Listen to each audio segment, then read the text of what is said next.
The Norman ships that crossed the English Channel in late September of the year 1066 carried more than soldiers and horses. So before you get comfortable,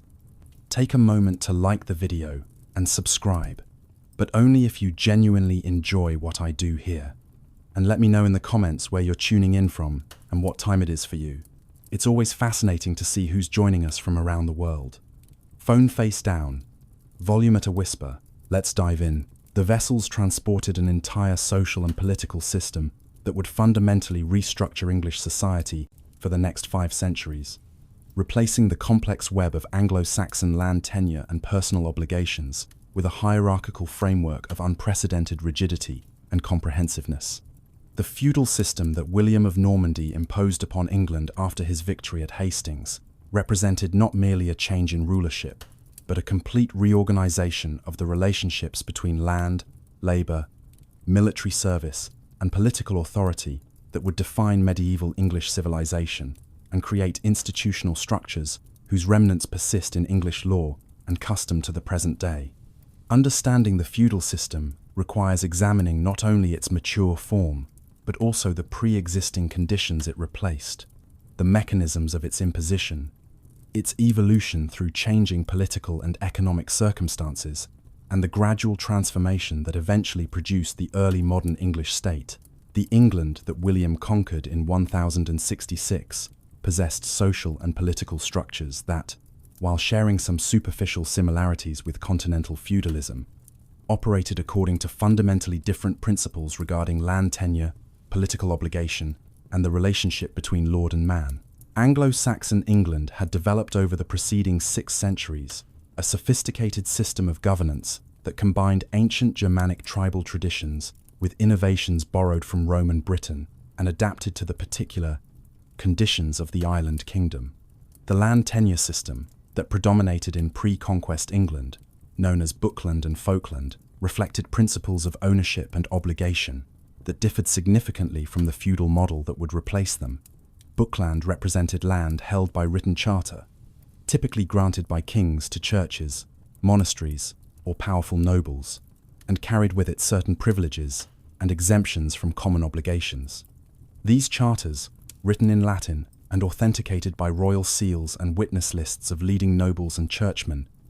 conveyed ownership rights that approached absolute property in the Roman sense,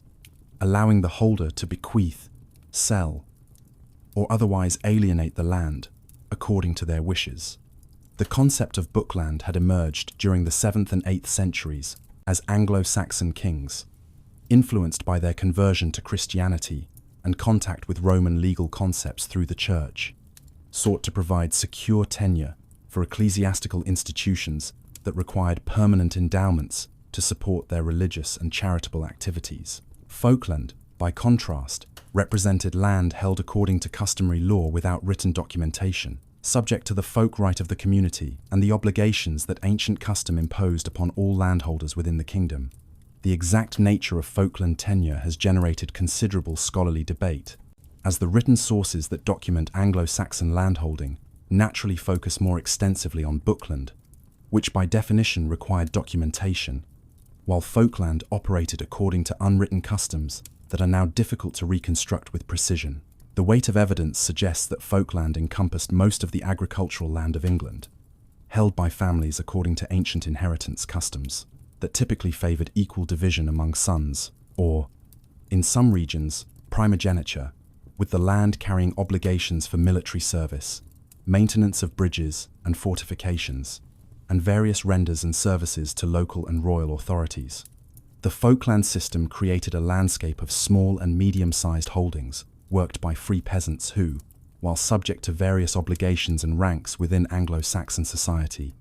possessed security of tenure based on ancient right and could not be arbitrarily dispossessed by lords or kings. This system produced an English peasantry that, while certainly not equal in wealth or status, enjoyed considerably greater freedom and security than their continental counterparts would possess under mature feudalism. The military obligations associated with Anglo-Saxon landholding operated through the system of fyrd service, which required free men to serve in the royal army when summoned for defense of the realm. The fyrd represented a fundamentally different military organization from the feudal host that would replace it, as it drew upon a broad base of free landholders rather than a specialized warrior class, and its obligations derived from ancient custom and the general duty of defense rather than from specific contractual relationships between lord and vassal. The organization of the Fyrd underwent significant development during the 9th and 10th centuries as the Danish invasions forced Anglo-Saxon kings to create more effective military systems. Alfred the Great's reforms in the late 9th century divided the Fyrd into two components, with half the eligible men serving at any given time, while the others remained home to work their lands, ensuring that prolonged campaigns would not destroy agricultural production. The establishment of the burh system, a network of fortified towns that provided defensive strongpoints and mustering places for Fyrd forces, created infrastructure that supported both military defense and commercial development, as the burhs became centers for trade and crafts under royal protection. The military obligations associated with Fyrd service were carefully defined by custom, typically requiring 40 days of service per year within the kingdom, with longer service or campaigns beyond England's borders requiring special arrangements and often additional compensation. This system created an army that, while capable of effective defense when properly organized and led, lacked the specialized training and equipment that characterized the Norman knight, whose entire social and economic position derived from his military function. The governmental structure of Anglo-Saxon England combined ancient institutions of local self-government with increasingly sophisticated royal administration that by the 11th century had created one of the most effective state apparatuses in Western Europe. The shire system, which divided England into administrative districts governed by royal officials known as shire reeves or sheriffs, provided the framework for royal justice, tax collection, and military organization throughout the kingdom. Each shire contained within it subdivisions called hundreds in most of England, or wapentakes in regions of Danish settlement, which served as the basic units for judicial administration and collective responsibility.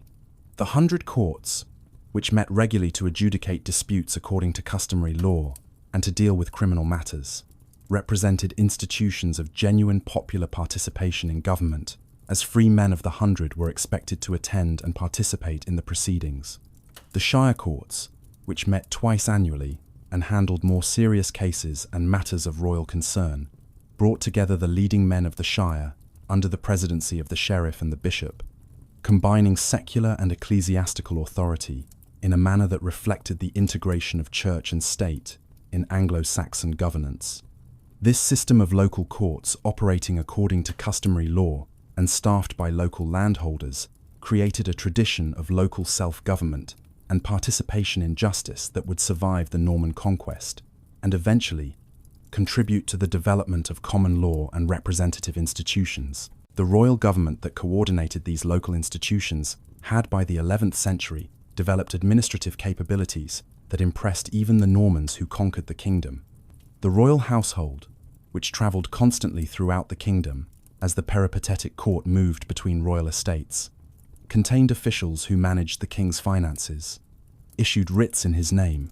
maintained records of royal lands and rights, and coordinated the activities of sheriffs and other local officials. The development of the royal writ, a brief written command issued under the king's seal and delivered to sheriffs or other officials, provided a flexible instrument for royal administration that could be used for countless purposes, from ordering the transfer of land to commanding the arrest of criminals to summoning men to Fyrd service. The preservation of thousands of these writs in church archives and private collections provides modern historians with detailed evidence of how Anglo-Saxon government actually functioned in practice, revealing a system of remarkable sophistication that could mobilize resources, administer justice, and coordinate activities across the entire kingdom. The Domesday Book, compiled 20 years after the conquest, would reveal the extent to which royal government had penetrated English society, as the ability to conduct such a comprehensive survey depended entirely upon the administrative infrastructure that the Anglo-Saxons had created over the preceding centuries. The geld, a land tax that could be assessed and collected throughout the kingdom to fund military defense or other royal needs, demonstrated a level of fiscal administration that continental kingdoms would not achieve for centuries, as it required detailed knowledge of landholding patterns, assessment procedures that could be applied uniformly, and collection mechanisms that could actually extract the required payments from thousands of individual landholders. The Church in Anglo-Saxon England occupied a position of enormous influence that extended far beyond spiritual matters to encompass education, culture, landholding, and political power. The monasteries that dotted the English landscape served not only as centres of religious life, but also as schools, libraries, hospitals, and agricultural estates that pioneered new farming techniques and land management practices. The great houses, like Canterbury, York, Winchester, Glastonbury, and Ely, possessed vast land holdings that made them among the wealthiest institutions in the kingdom, with thousands of dependents working their estates and elaborate administrative systems managing their properties and revenues. The bishops, who held lands attached to their sees and sat in the shire courts alongside the sheriffs, combined spiritual authority with secular power in ways that made them essential participants in royal government. The integration of ecclesiastical and secular administration, visible in the dual presidency of shire courts and the Church's role in authenticating important legal transactions through the witness of bishops and abbots, created a unified system of governance that avoided the sharp divisions between spiritual and temporal authority that characterized some continental kingdoms. The intellectual life of Anglo-Saxon England, concentrated primarily in the monasteries and cathedral schools, had by the 11th century produced a vernacular literature of exceptional richness, historical chronicles that documented the kingdom's past with unprecedented detail, and a tradition of scholarship in Latin that engaged with the broader intellectual currents of Western Christendom. The survival of Anglo-Saxon literature, including epic poetry, historical chronicles, legal codes, religious texts, and practical documents of administration, provides modern scholars with insights into the society and culture of pre-conquest England that have no parallel for most other European peoples of the period. The social structure of Anglo-Saxon England exhibited considerable complexity, with multiple gradations of status from slaves at the bottom, through various ranks of free peasants, to the thegnans and eorls, who constituted the noble class. The thegnans, who held their status partly through birth and partly through their service to the king or greater lords, formed a warrior aristocracy, whose military obligations and landholdings positioned them as the natural leaders of local society. The qualification for thegni status evolved over time, with later Anglo-Saxon sources suggesting that possession of 5 hides of land, maintenance of certain equipment and service obligations, and ownership of particular kinds of property marked the boundary between thegnhood and lesser status. The eorls, whose title would evolve into the Norman Earl, held even higher status and controlled vast territories that sometimes encompassed multiple shires, though their power derived ultimately from royal grant rather than independent territorial authority. Between the thegnas and the mass of free peasants existed various intermediate categories, including the geniat, who owed riding service and escort duties to their lord, the geber, who held substantial lands in exchange for labor services and renders, and various categories of dependent but not unfree cultivators, whose exact status remains difficult to determine from surviving sources. At the bottom of Anglo-Saxon society stood the slaves, who possessed no legal rights and could be bought, sold, and bequeathed like any other property, though their numbers appear to have been declining in the centuries before the conquest, as economic changes made free tenant labor more profitable than slave cultivation. The landholding patterns that characterized pre-conquest England reflected the complex evolution of settlement, inheritance, customs, and the gradual accumulation of lands by churches and powerful families over centuries of relative peace and prosperity. The nucleated villages that dominated much of the English landscape, surrounded by their open fields, divided into strips, and worked according to communal agricultural regimes, represented centuries of agricultural development that had transformed the British landscape. The three-field system, which divided arable land into 3 great fields, cultivated in rotation, with one lying fallow each year, had spread across much of England by the 10th century. increasing agricultural productivity and supporting population growth that would continue until the demographic catastrophe of the 14th century. The meadowlands that provided essential hay for livestock, the common pastures where villagers grazed their animals, the woodlands that supplied timber and supported swine herding, and the various other resources that village communities shared, according to ancient custom, created an integrated agricultural system that supported both subsistence farming and the production of surpluses that could be sold in markets or rendered to lords as payments and dues. The extent to which peasant communities actually controlled and managed these resources, as opposed to being directed by lords and their officials, remains a matter of scholarly debate, with evidence suggesting considerable variation across regions and over time. Some villages appear to have functioned as largely self-governing communities that organized agricultural work, managed common resources, and dealt with lords primarily through the payment of fixed renders, while others operated under closer seigneurial control, with lords' officials directing many aspects of agricultural and community life. The economy of Anglo-Saxon England, while predominantly agricultural, included significant commercial and manufacturing components that created wealth beyond the produce of the land. The revival of town life that began in the 9th and 10th centuries, encouraged by the creation of the burr system and the general increase in prosperity and security, created urban centers where craftsmen, merchants, and various service providers congregated under royal or noble protection. Towns like London, York, Winchester, Lincoln, and Norwich grew into substantial urban centers, with populations numbering in the thousands, possessing specialized commercial districts, established markets that attracted traders from across Northern Europe, and craft industries that produced goods for both local consumption and export.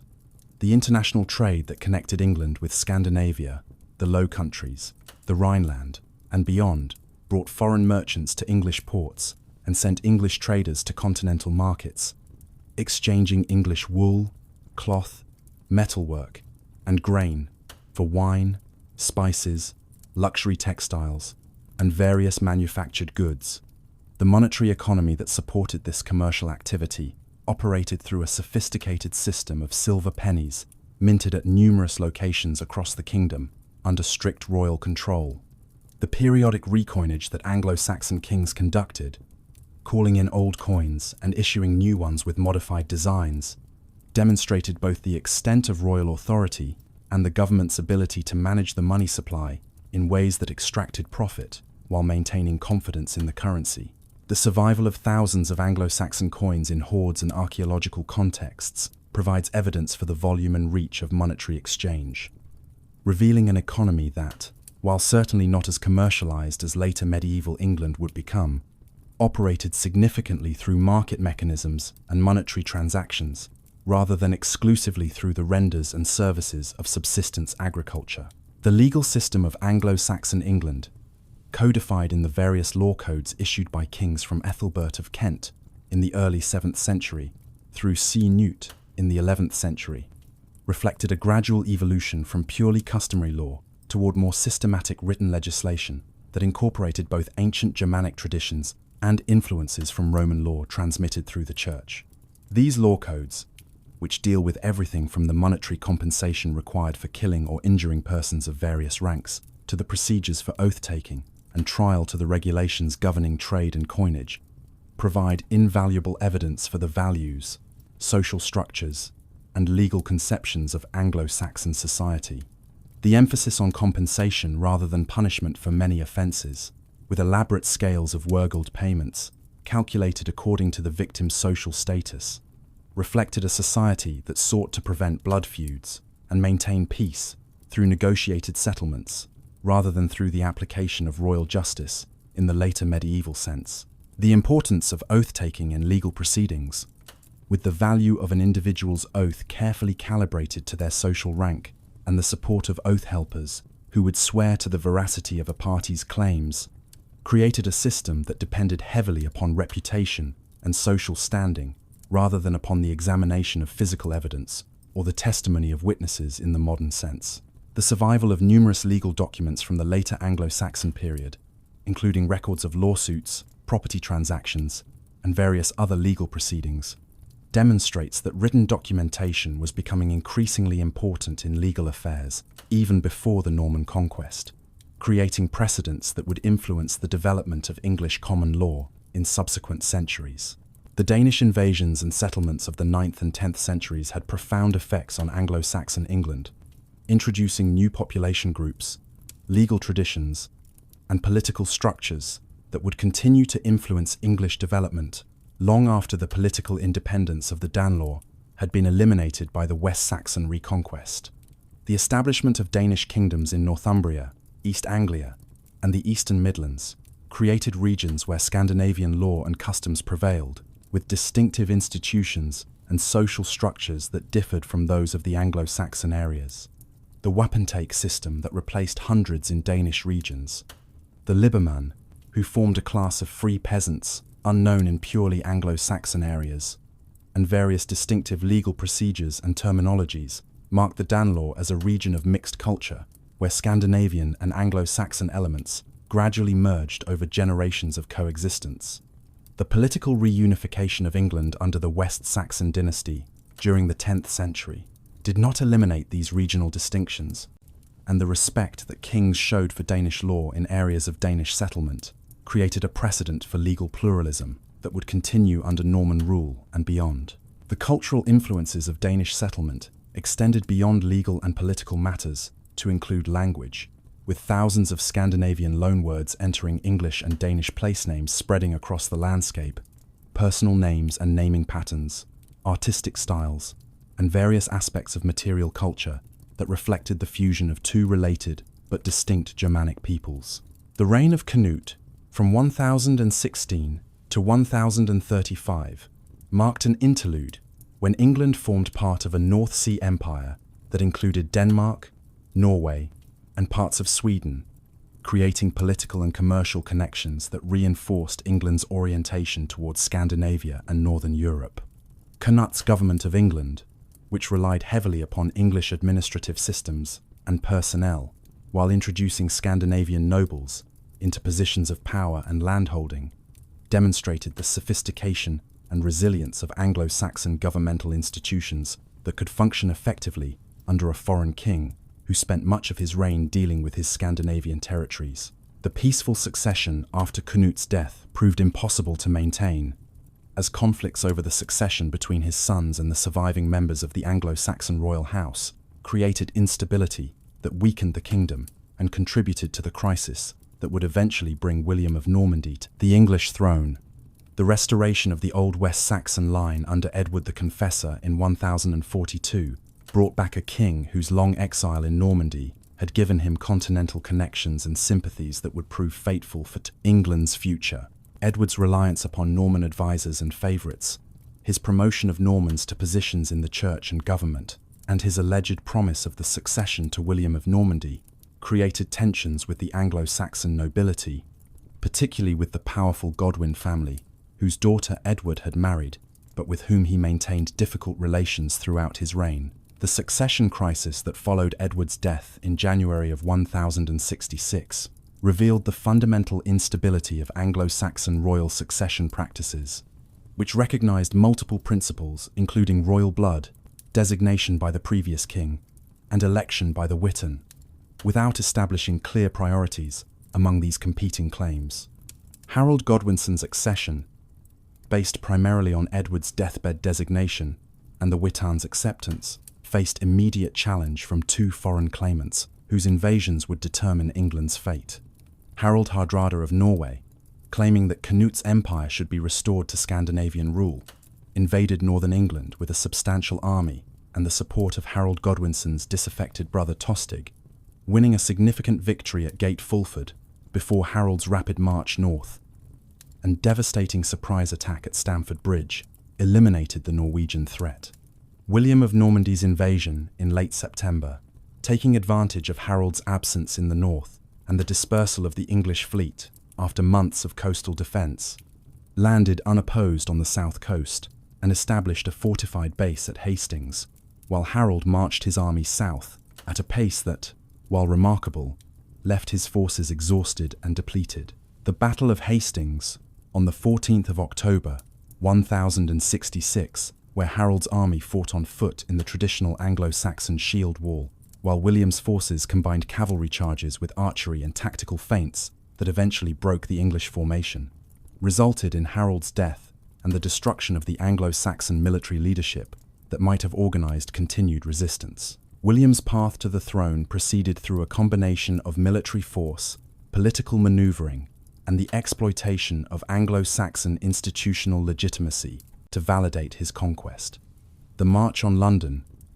which proceeded through the southeast, rather than directly on the capital, demonstrated William's strategic caution and his determination to secure his position through systematic conquest rather than hasty triumph. The submission of the remaining English leaders, including Edgar Atheling, whose royal blood gave him a strong claim to the throne, occurred not at Hastings, but at Berkhamsted weeks later, after it became clear that no effective resistance could be organized. William's coronation at Westminster Abbey on Christmas Day 1066, conducted according to Anglo-Saxon royal ritual by English bishops using the traditional consecration rites that had sanctified English kings for centuries, provided crucial legitimacy by demonstrating continuity with the old order, even as it established new Norman rule. The coronation ceremony, which included the ritual question to those assembled, asking if they would accept William as their king, and the affirmative response that followed, created at least the form of election that Anglo-Saxon tradition required, though the presence of Norman troops surrounding the abbey and the outbreak of violence during the ceremony, when guards mistook the English acclamation for riot, revealed the tenuous nature of Norman control. The consolidation of Norman power proceeded through a systematic campaign of castle building, land confiscation, and the replacement of Anglo-Saxon landholders with Norman barons that would transform English society over the following 2 decades. The initial period of Norman rule saw William attempting to govern through a combination of Norman and English personnel, preserving many Anglo-Saxon institutions, while inserting Norman barons into positions of power. The appointment of Norman bishops and abbots to replace English ecclesiastical leaders who died or were removed proceeded gradually, maintaining the forms of canonical election, while ensuring that loyal Normans occupied key positions in the church. The construction of castles throughout England, beginning with the fortifications at Hastings immediately after the invasion, and continuing with the building of strongholds in every significant town and at strategic locations throughout the countryside, created a network of military bases that enabled small numbers of Norman knights to control a potentially hostile population, vastly superior in numbers. The motte and bailey castles that characterized early Norman construction, consisting of a raised earthen mound topped with a wooden tower and an adjacent enclosure protected by earthwork and palisade, could be constructed rapidly using forced labor from the local population and provided secure refuges for Norman garrisons even in the heart of English territory. The sight of these alien fortifications rising above English towns and villages, symbols of conquest and foreign domination, must have been profoundly dispiriting to a population that had seen their military leaders killed, their king dead, and their country occupied by foreign warriors. The English rebellions that broke out repeatedly during the first years of Norman rule demonstrated that significant elements of the Anglo-Saxon population refused to accept foreign domination and were willing to fight to restore English independence. The revolt in Exeter in 1068, led by Harold's mother and supported by the city's population, required a prolonged siege before William could force submission. The uprising in the north in 1069, which combined English rebels with a Danish invasion force and succeeded in capturing York and slaughtering the Norman garrison, posed a serious threat to Norman control until William's savage response, known as the Harrying of the North, deliberately devastated the region through systematic destruction of food supplies, livestock, and agricultural infrastructure that caused mass starvation and depopulated vast areas. The brutality of this campaign, which chronicles describe as killing tens of thousands through starvation and reducing the north to a wasteland that remained partially depopulated decades later, reflected William's determination to make resistance so costly that no population would dare challenge Norman rule again. The last significant English resistance, led by Hereward the Wake from the Fenland stronghold of Ely,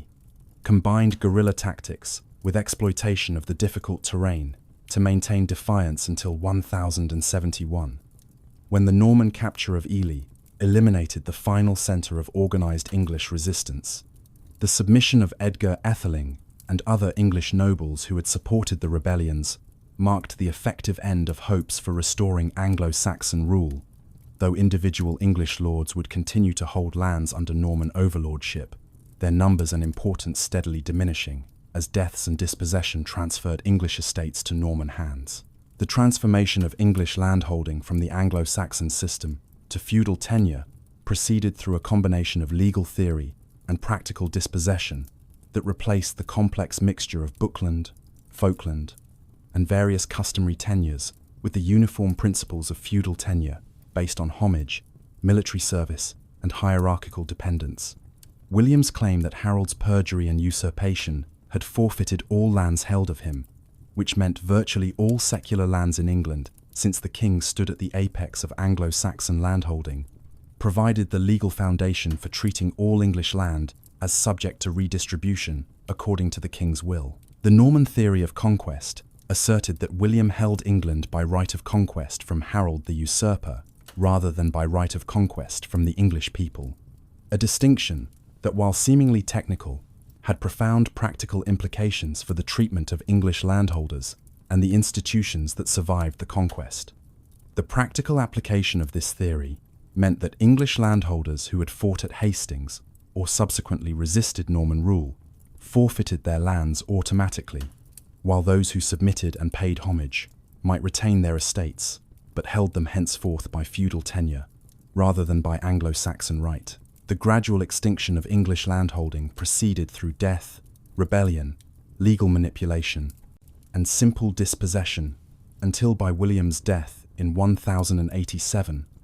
only a handful of English landholders retained substantial estates, and by 1100, the English nobility had been almost entirely replaced by Normans and other continentals. The imposition of feudal tenure required each landholder to acknowledge that he held his land not by ancient right or royal charter, but by grant from his immediate lord in exchange for specified services, most fundamentally, military service as a mounted knight for a fixed period each year.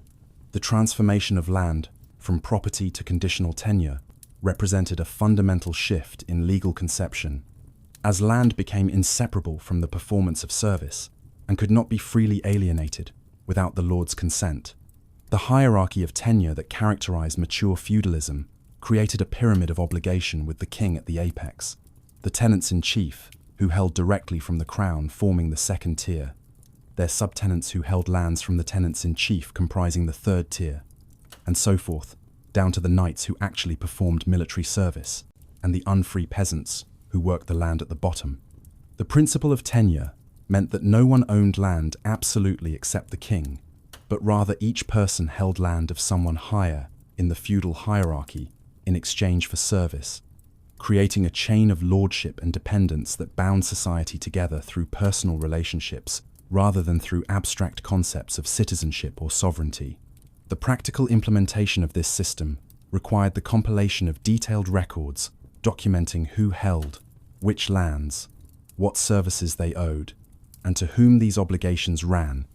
creating the need for written documentation that would produce sources like the Domesday Book that enable modern historians to understand the structure of early feudal society. The Domesday Book, compiled in 1086 through one of the most remarkable administrative exercises in medieval history, provides an unparalleled snapshot of English society 20 years after the Norman Conquest, and reveals both the extent of Norman dispossession of English landholders and the administrative sophistication that William's government brought to bear on managing the conquered kingdom. The survey's purpose, to document the land and resources of England so that royal rights and revenues could be properly assessed and collected, required commissioners to travel throughout the kingdom, gathering information about every manor, its holder at the time of the survey, its holder in Edward the Confessor's time, its value then and now, its agricultural resources including ploughlands, meadows, pastures, and woodlands, its population organized by legal categories from free tenants through various grades of peasants to slaves, and various other details about mills, fisheries, and other resources. The information collected through sworn testimony from local juries, who could be held responsible for providing accurate information, was organized by county and within counties by the holdings of individual tenants-in-chief, creating a structure that reflected the new feudal organization of landholding, rather than the older administrative geography. The resulting volumes, written in abbreviated Latin, in a distinctive script that scribes could produce rapidly,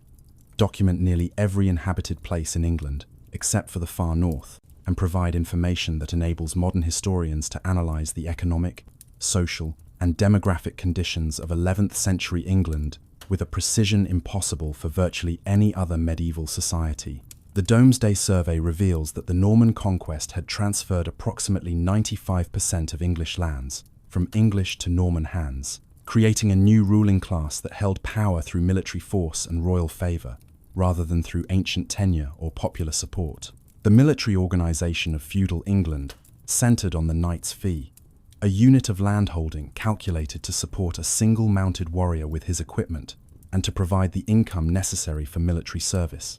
The amount of land constituting a knight's fee varied considerably across different regions and among different lords, ranging from perhaps 250 acres in some areas to over 1,000 in others, reflecting variations in agricultural productivity, settlement density, and the practical realities of what income could support a knight's expensive military obligations. The tenants-in-chief, who held lands directly from the king, owed servitium debitum, the service of a specified number of knights, calculated based on the extent and value of their holdings, though the exact principles used to determine these quotas remain unclear, and may have reflected a combination of negotiation, precedent, and rough proportionality to the tenants' resources. The largest tenants-in-chief, including the greatest lay barons and the wealthiest bishoprics and abbeys, owed service of 50, 60, or even more knights, obligations that could only be met by subinfeudating substantial portions of their lands to knights who held their fees in exchange for military service to their lord. The process of subinfeudation, by which tenants-in-chief granted portions of their lands to knights who would perform the military service owed to the king, created the middle tiers of the feudal hierarchy and ensured that military obligations were distributed throughout the landholding class, rather than concentrated on a few great barons. The military service owed by knights, traditionally calculated at 40 days per year, required the knight to serve in his lord's army, fully equipped with horse, armour, weapons, and a small retinue of attendants, a requirement that demanded substantial income and made the knight's fee the basic economic unit of the feudal military system. The equipment and training required of a feudal knight represented a substantial investment that distinguished the military elite from common soldiers and created a warrior class whose social identity derived entirely from their military function. The mail hauberk that protected the knight's torso and arms, constructed from thousands of interlinked iron rings riveted or welded together, required skilled craftsmen and expensive materials to produce. The helmet that protected the head evolved from simple conical forms in the immediate post-conquest period to more complex designs that enclosed the entire face by the 13th century, with each iteration providing better protection while imposing additional cost and weight. The shield, initially the kite-shaped form that protected the knight from shoulder to foot, underwent modifications as changes in armor and fighting techniques altered tactical requirements. The sword, lance, and various secondary weapons that knights carried represented significant investments in metalwork that only wealthy individuals could afford. The war horse, specifically bred and trained for combat, cost more than all the knight's other equipment combined and required constant care and feeding that added to the ongoing expenses of maintaining military readiness. The combination of equipment costs, training requirements, and the need to maintain sufficient income to support military obligations rather than working productively created a warrior class that could only be sustained through the revenues from substantial landholdings, making the knight's fee an essential institution that united military function with economic capacity. The training that transformed a boy born to knightly status into an effective mounted warrior began in childhood and continued through adolescence, in a progression that combined physical conditioning with instruction in the tactical and technical skills of mounted combat. The young boy of knightly family typically left home around age 7 to serve as a page in the household of his father's lord or another great baron, beginning an education that combined basic literacy and religious instruction with the physical development and combat training appropriate to his age. The progression to squire status in early adolescence marked increased responsibilities and more intensive military training, as the squire served a knight directly, caring for his horses and equipment while accompanying him in training and combat. The squire's duties provided practical education in the skills of mounted warfare through direct observation and participation,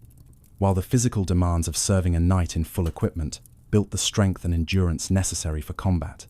The culmination of this training came with the ceremony of knighting, typically performed in late adolescence or early adulthood, when the young man took the vows of knighthood and received the arms and status of a knight. The ritual of knighting, which developed increasing religious significance during the 12th and 13th centuries, combined martial and spiritual elements, with the candidate spending a night in prayer before receiving his arms in a ceremony that emphasized both military prowess and Christian virtue. The dubbing ceremony, in which the new knight received a blow from his lord's sword, marked his formal entry into the warrior class and bound him through homage and oath to serve his lord faithfully in peace and war. The castle, that ubiquitous symbol of feudal power and military organization, served functions that extended far beyond simple military defense to encompass administrative, economic, and social roles that made it the essential institution of feudal governance. The replacement of the early wooden motte and bailey structures with stone castles beginning in the late 11th century and accelerating through the 12th century reflected both the increasing wealth of Norman barons and the military. Lessons learned from sieges and rebellions that exposed the vulnerabilities of wooden fortifications. The stone keep, a massive rectangular or circular tower that served as the castle's final refuge and the lord's primary residence, combined military strength with accommodations for the baron's household, servants, and garrison. The development of increasingly sophisticated defensive features, including curtain walls studded with towers, fortified gatehouses with multiple barriers and obstacles for attackers to overcome, concentric defenses that required penetration of multiple walls to reach the keep, and various devices such as murder holes and crenellations that enabled defenders to attack besiegers while remaining protected, demonstrated the evolution of military architecture in response to advances in siege techniques. The castle's economic functions included serving as the administrative center for the baron's estates, with officials collecting rents and services from dependent manors, managing agricultural resources, and maintaining the records necessary for estate management. The castle's hall provided space for the baron's court, where he dispensed justice to his tenants and adjudicated disputes according to feudal custom and increasingly according to royal law, as the legal powers of baronial courts became circumscribed by royal authority. The social functions of the castle, as the site of elaborate feasts, tournaments, and other gatherings that reinforced social hierarchies and created opportunities for display of wealth and power, made it a center of aristocratic culture where the values and customs of the feudal nobility were performed and transmitted across generations. The manorial system that organized agricultural production and structured the lives of the vast majority of England's population operated according to economic and social principles that, while related to feudal military and political organization, derived from different sources and served different functions. The manor, a territorial unit that typically encompassed a village and its surrounding agricultural lands, along with various resources such as meadows, pastures, woodlands, and water bodies, formed the basic economic unit of feudal society and the source of the agricultural surplus that supported the entire feudal hierarchy. The lord's demesne, that portion of the manor's agricultural land that the lord retained for his own use, rather than distributing to tenant farmers, required substantial labor inputs that came primarily from the obligatory work services that unfree peasants owed as part of their tenure. The week work, a specified number of days per week that villeins had to labour on the lord's demesnes throughout the year, combined with boon works, additional labour obligations required at crucial periods, such as harvest time, provided the labour force that cultivated the demesne and generated the agricultural production that supported the lord's household, provided surplus for sale in markets, and created the economic foundation for the lord's military obligations and social position. The organisation of this labour, directed by the lord's manorial officials, including the bailiff who supervised general administration and the reeve who managed daily agricultural operations, required careful coordination of numerous workers performing various tasks according to the agricultural calendar and the specific requirements of different crops and livestock. The unfree peasants or villeins who formed the majority of the rural population lived under legal disabilities and economic obligations that sharply distinguished their condition from that of free tenants, and even more so from the knightly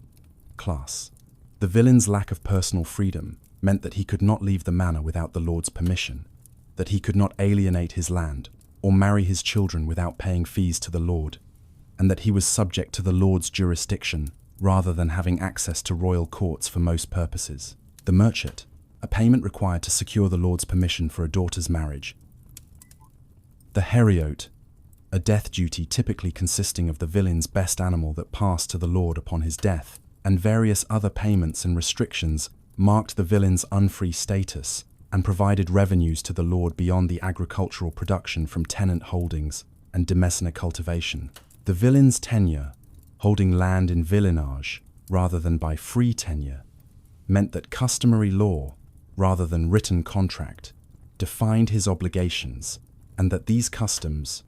while providing some protection against arbitrary exactions through the force of tradition and community pressure, could not be enforced in royal courts against a lord who chose to violate them. The economic burdens that villeins bore, combining labour services on the demesne with rents paid in kind or money, with various feudal incidents and payments, created a system of exploitation that transferred much of the agricultural surplus from the direct producers to the lords who controlled the land and wielded legal authority over the dependent peasantry. The variability in villein conditions, ranging from wealthy villeins who held substantial lands and employed hired labourers to help meet their service obligations, to cottagers who held only small plots and spent most of their time working for others, created a stratified peasant society with internal hierarchies that complicated simple distinctions between lord and peasant. The free peasants or sokemen, who constituted perhaps 10 to 20% of the rural population by the time of Domesday, enjoyed legal rights and tenure security that distinguished them sharply from villeins, though their economic circumstances might be quite similar. The free tenant held his land by charter or by customary free tenure that royal courts would protect, paid rent rather than performing labour services, and enjoyed personal freedom that allowed him to move freely, marry without permission, and dispose of his property according to his wishes. The concentration of sokemen in areas of former Danish settlement, particularly in Lincolnshire, Norfolk, and other eastern regions, reflected the different social structures that had developed in the Danelaw, where Scandinavian traditions of broader peasant freedom had created a free peasantry that survived the Norman Conquest, with their status largely intact. The economic advantages of free tenure,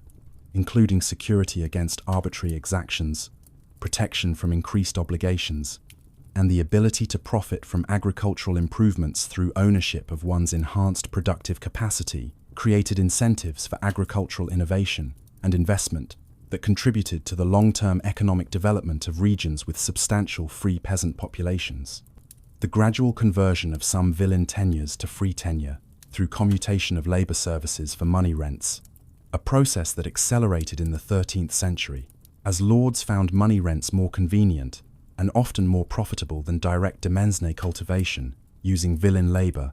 began a transformation of the manorial system that would eventually erode the distinctions between free and unfree tenure and contribute to the decline of classic manorialism. The agricultural technology and practices that characterized feudal English farming determined the productivity that could be achieved from the land, and thus the surplus available to support the feudal hierarchy and the broader economy. The heavy plough that had spread across much of England by the Norman Conquest, with its mouldboard that turned the soil rather than simply scratching a furrow like the older ard, enabled more effective cultivation of the heavy clay soils that predominated in many regions and increased agricultural productivity per unit of labour input. The three-field system that organised crop rotation, dividing the arable land into 3 great fields with 2 under cultivation in different crops and the third lying fallow to restore fertility, represented a sophisticated agricultural regime that required community coordination and produced higher yields than the 2-field systems that had preceded it. The common field agriculture that structured village farming in most of England, with individual peasants holding scattered strips throughout the great fields rather than consolidated plots, reflected principles of risk distribution, equality in access to better and worse land, and the needs of coordinated crop rotation and common grazing that made collective agricultural organisation rational despite the inefficiencies it created. The meadowlands that provided essential hay for maintaining livestock through the winter, carefully protected during the growing season, and then opened to common grazing after the hay harvest, represented crucial resources whose distribution and management generated conflicts that manorial courts had to resolve according to complex customary regulations. The woodland that supplied timber for construction and fuel, browse for swine, and various other resources necessary for medieval life, came under increasing pressure as population growth and agricultural expansion reduced forest coverage and forced communities to develop more restrictive rules about access and use. The market economy that developed increasingly throughout the feudal period operated within and alongside the manorial system, providing outlets for surplus agricultural production and creating opportunities for specialization and exchange that gradually transformed the subsistence-oriented economy of early feudalism into the more commercial system of the later Middle Ages. The weekly markets that emerged in many towns and larger villages during the 12th and 13th centuries, operating under royal or baronial charters that granted permission for market activity and defined the rules under which trade could occur, provided venues where peasants could sell agricultural surpluses and purchase goods that they could not produce themselves. The seasonal fairs that brought together merchants from wider regions for several days or weeks of intensive trading, often under royal protection that guaranteed safe passage and special legal procedures for resolving commercial disputes, created nodes in the commercial network that connected England with continental markets and facilitated the exchange of goods over long distances. The development of merchant guilds in major towns, which regulated trade and manufacturing within urban areas and often exercised considerable political power in town governments, reflected the growing importance of commerce and the emergence of a merchant class whose wealth and interests could conflict with traditional feudal hierarchies. The gradual monetization of the economy, as an increasing proportion of transactions involved money rather than payment in kind or through labor services, created both opportunities and challenges for lords and peasants,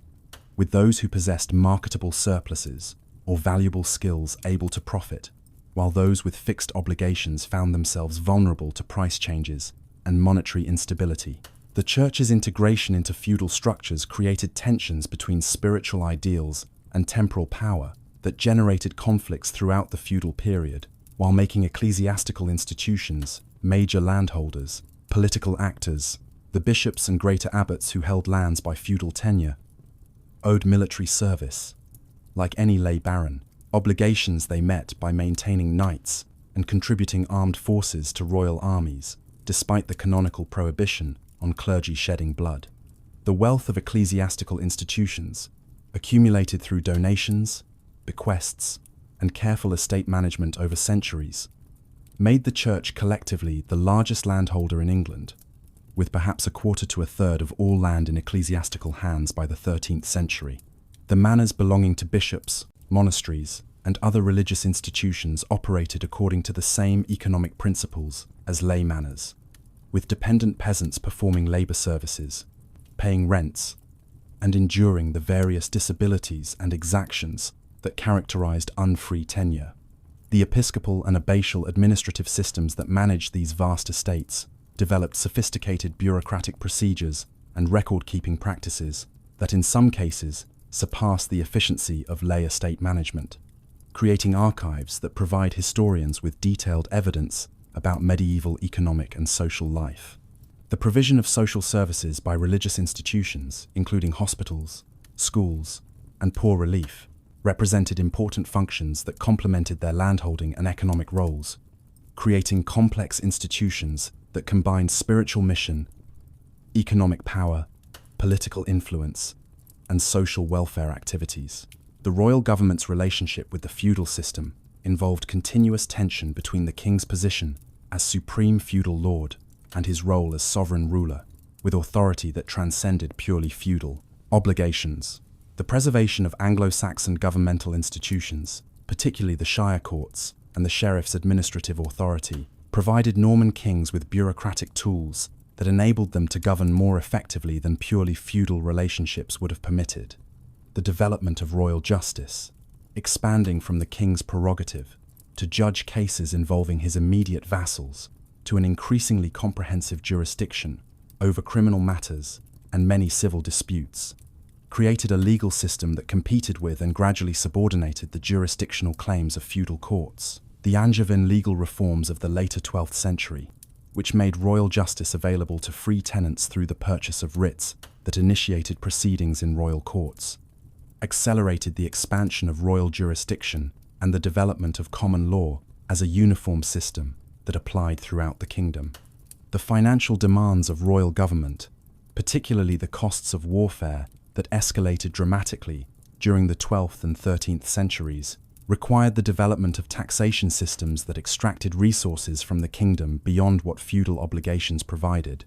creating conflicts between royal fiscal needs and baronial resistance to taxation that lacked feudal precedent or legitimacy. The growth of royal bureaucracy, with specialized departments and trained officials who managed increasingly complex administrative and judicial functions,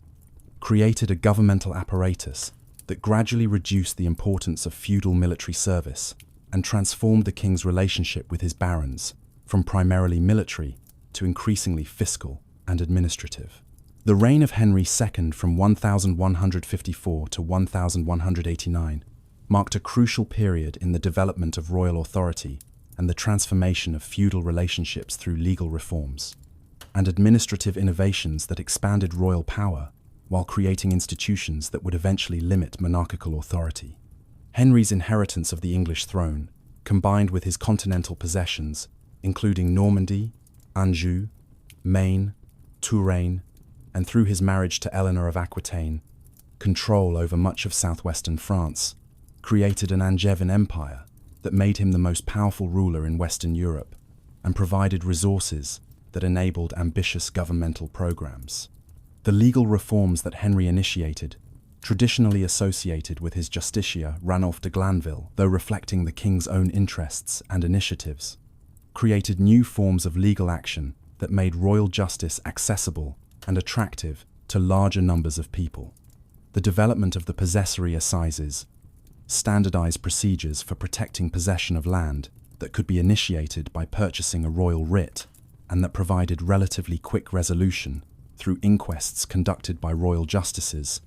offered advantages over traditional feudal remedies that required lengthy and uncertain procedures in baronial courts. The institution of the jury trial, which evolved from earlier practices of using sworn inquests to determine facts, provided a method of proof that many litigants found preferable to the traditional ordeals and trial by combat that had characterized earlier judicial procedures. The expansion of royal criminal jurisdiction through the Assize of Clarendon in 1166 and subsequent legislation brought felonies under royal cognizance and established procedures for prosecuting serious crimes that reduced the role of local feudal courts in criminal justice. The financial administration that developed under Henry II reflected the increasing sophistication of royal government and the growing revenues that an expanding economy and more effective tax collection generated.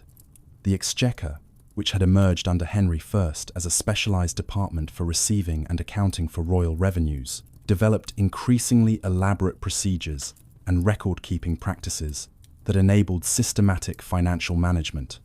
The twice-yearly sessions at which sheriffs and other royal officials appeared to render their accounts with the calculations performed on a checkered cloth that gave the institution its name,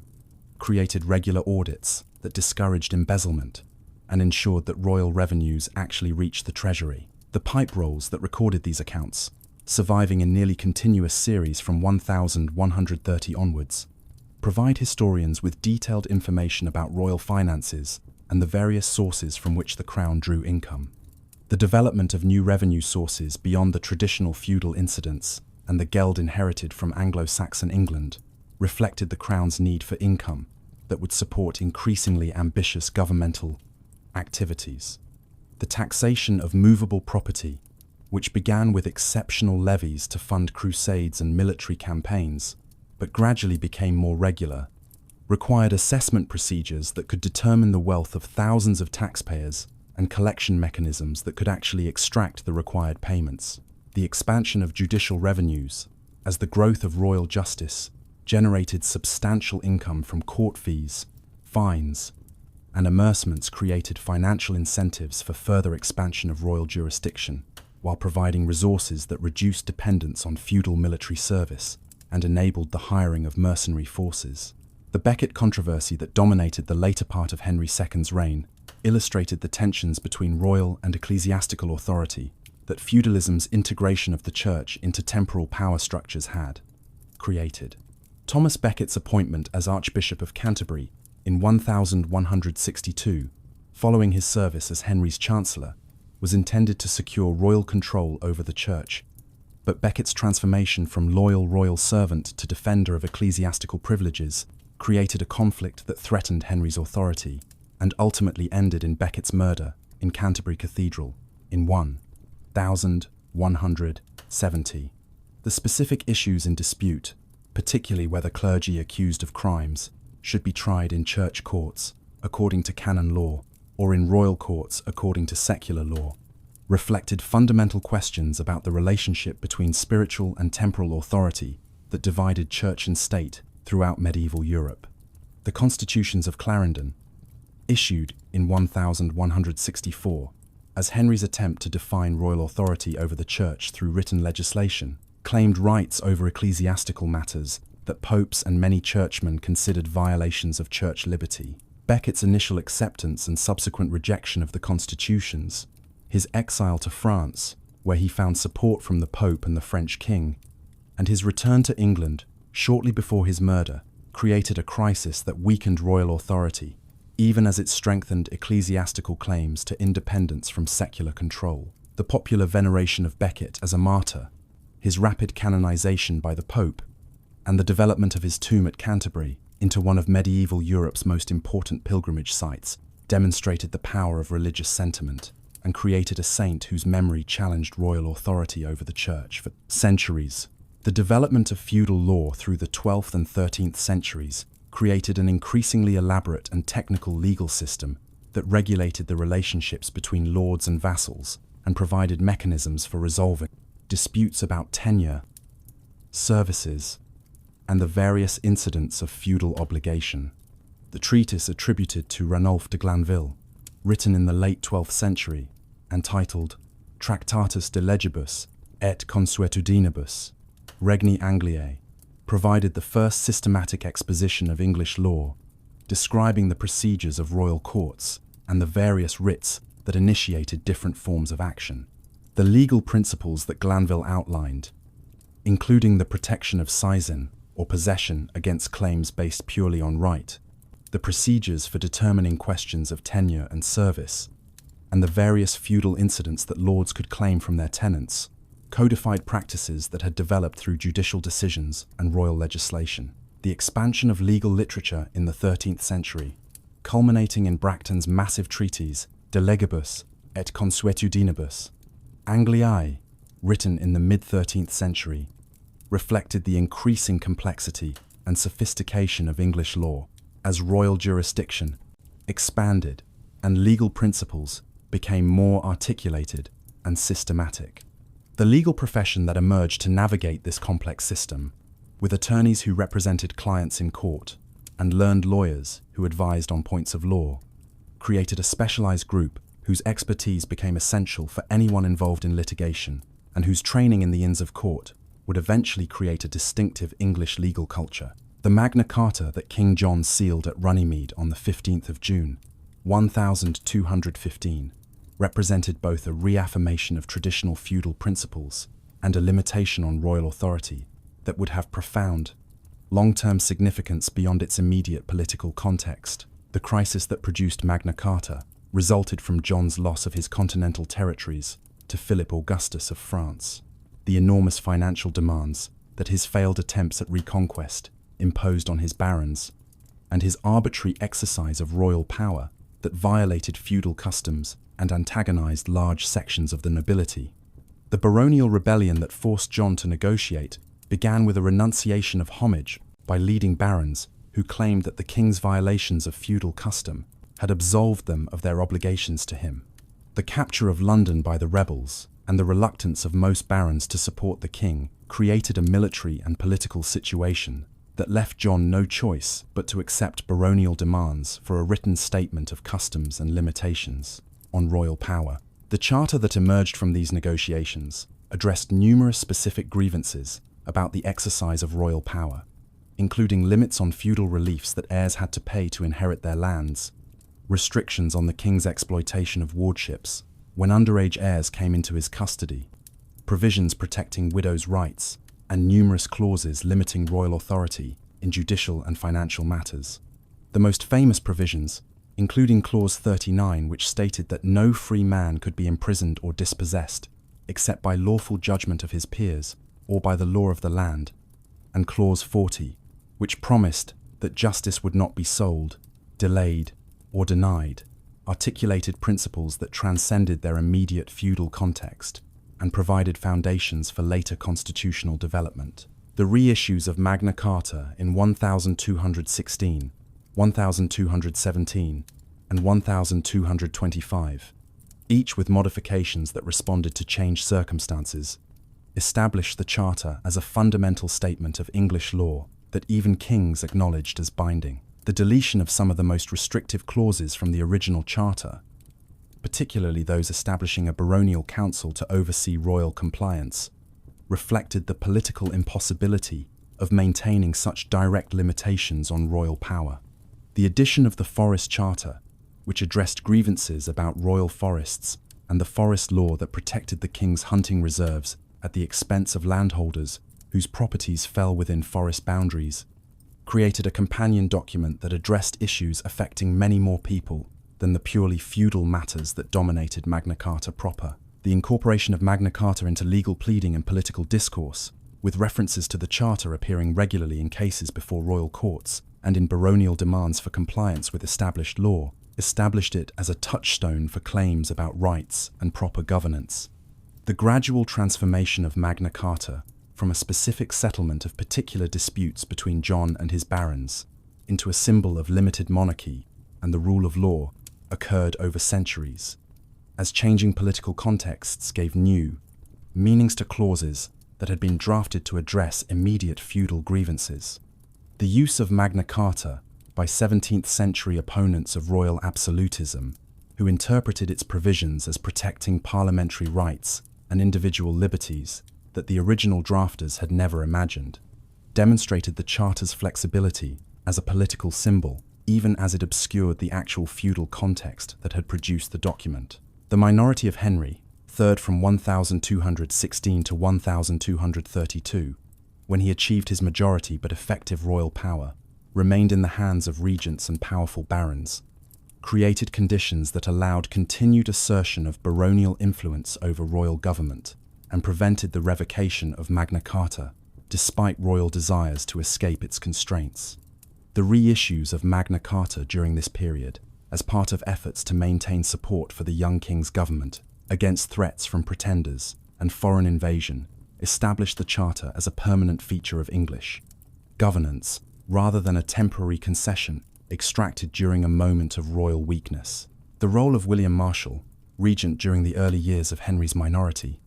in defending the kingdom against French invasion and maintaining governmental continuity, demonstrated that capable leadership need not derive exclusively from royal authority, and that the feudal system's emphasis on personal loyalty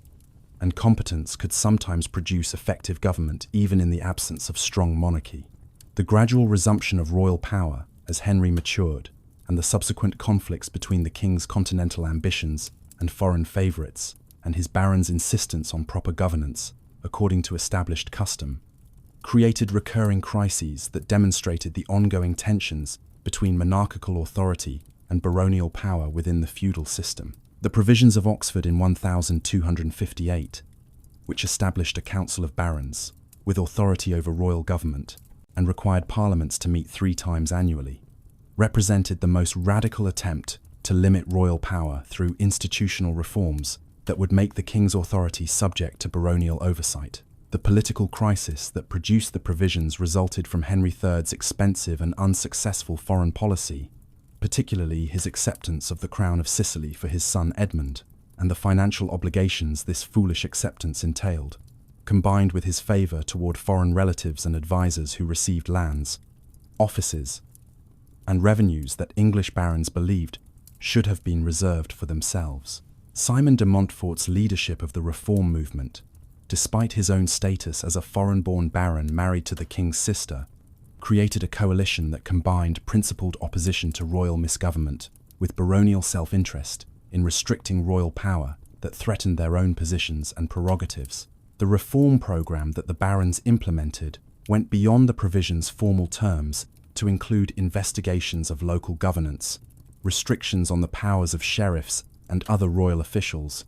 and attempts to address complaints about oppressive administration that affected people well below the baronial class. The collapse of the reform movement through internal divisions between Simon de Montfort's more radical program and the conservative barons' desire to limit reform to protecting their own interests, followed by Henry's denunciation of the provisions and the civil war that resulted, demonstrated the difficulty of enforcing constitutional limitations on monarchy without the development of institutions that could sustain such limits against royal opposition. The Barons' War, from 1263 to 1267, pitted Simon de Montfort and his supporters against Henry III and Lord Edward, in a conflict that combined feudal military practices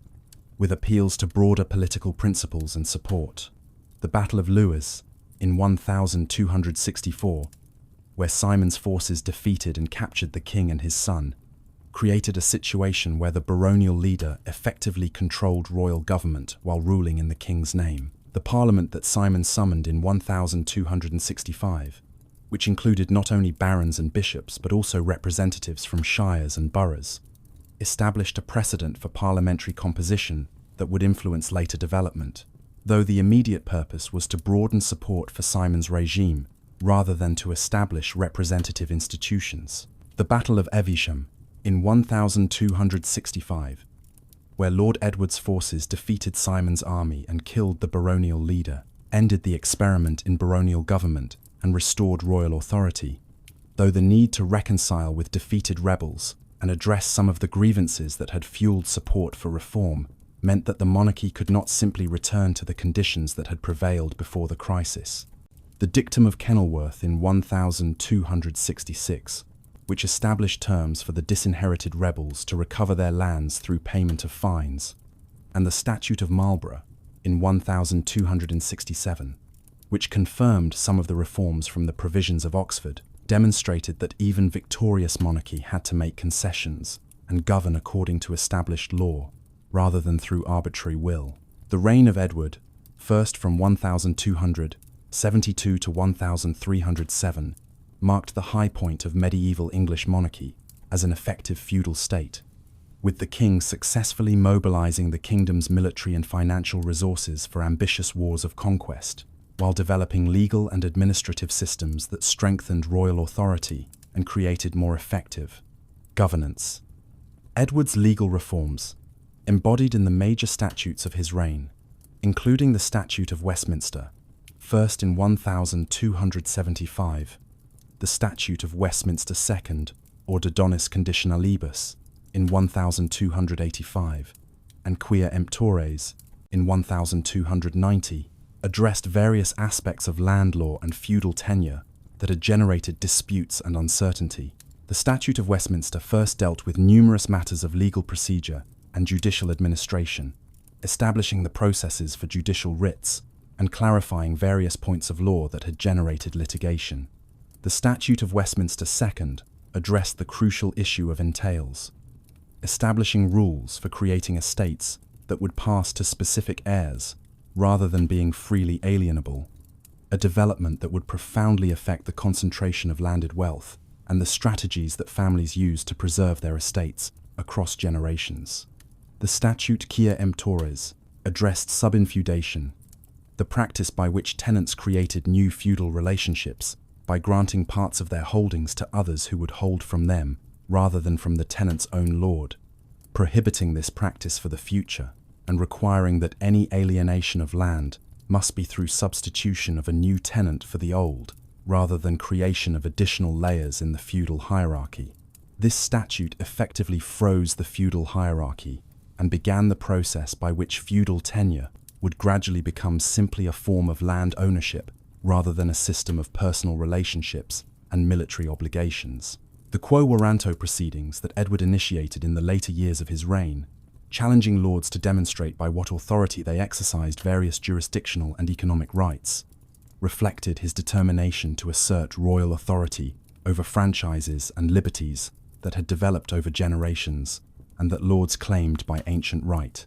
The investigations required lords to produce charters demonstrating royal grant of their privileges or to claim rights by immemorial usage, a claim that required demonstrating continuous exercise of the right since time immemorial, legally defined as before the accession of Richard I in 1189. The resistance that many lords offered to these inquiries, arguing that long usage should be sufficient proof of legitimate possession of rights, regardless of the ability to produce specific documentation, reflected anxiety about royal encroachment on established liberties and the practical reality that many legitimate rights lacked documentary proof. The compromise that eventually emerged, accepting proven long usage as adequate demonstration of legitimate title, even without written evidence of royal grant, preserved many baronial rights, while establishing the principle that franchises derived ultimately from royal authority rather than existing independently. The Quo Warranto proceedings demonstrated the tension between Edward's desire to assert comprehensive royal authority and the practical limitations on monarchical power created by the entrenched rights and the military and political power of the nobility. The military campaigns that dominated Edward's reign, particularly the conquest of Wales and the attempted conquest of Scotland, required mobilization of feudal military resources on an unprecedented scale and exposed the limitations of traditional feudal military service for sustained campaigns requiring large armies. The Welsh Wars from 1277 to 1283, which resulted in the complete conquest of independent Wales and the construction of a ring of massive castles, including Caernarfon, Conwy, Harlech, and Beaumaris, that enforced English control through military dominance and architectural grandeur, demonstrated both the effectiveness of royal military power when properly organized and funded, and the enormous costs that such campaigns entailed. The Scottish Wars that began in 1296 and would continue intermittently for decades required even larger forces and proved far more difficult than the Welsh campaigns, as Scottish resistance led by William Wallace and later Robert Bruce created a national resistance movement that military force alone could not suppress. The limitations of feudal military service, particularly the 40-day obligation that made sustained campaigns difficult, and the quality variations among knights that ranged from experienced warriors to young men serving their first campaign, led Edward to increasingly rely on paid forces, including both contracted cavalry, who served for wages rather than feudal obligation, and infantry forces drawn from shire levies that brought commoners into military service in large numbers. The development of these alternative military organizations,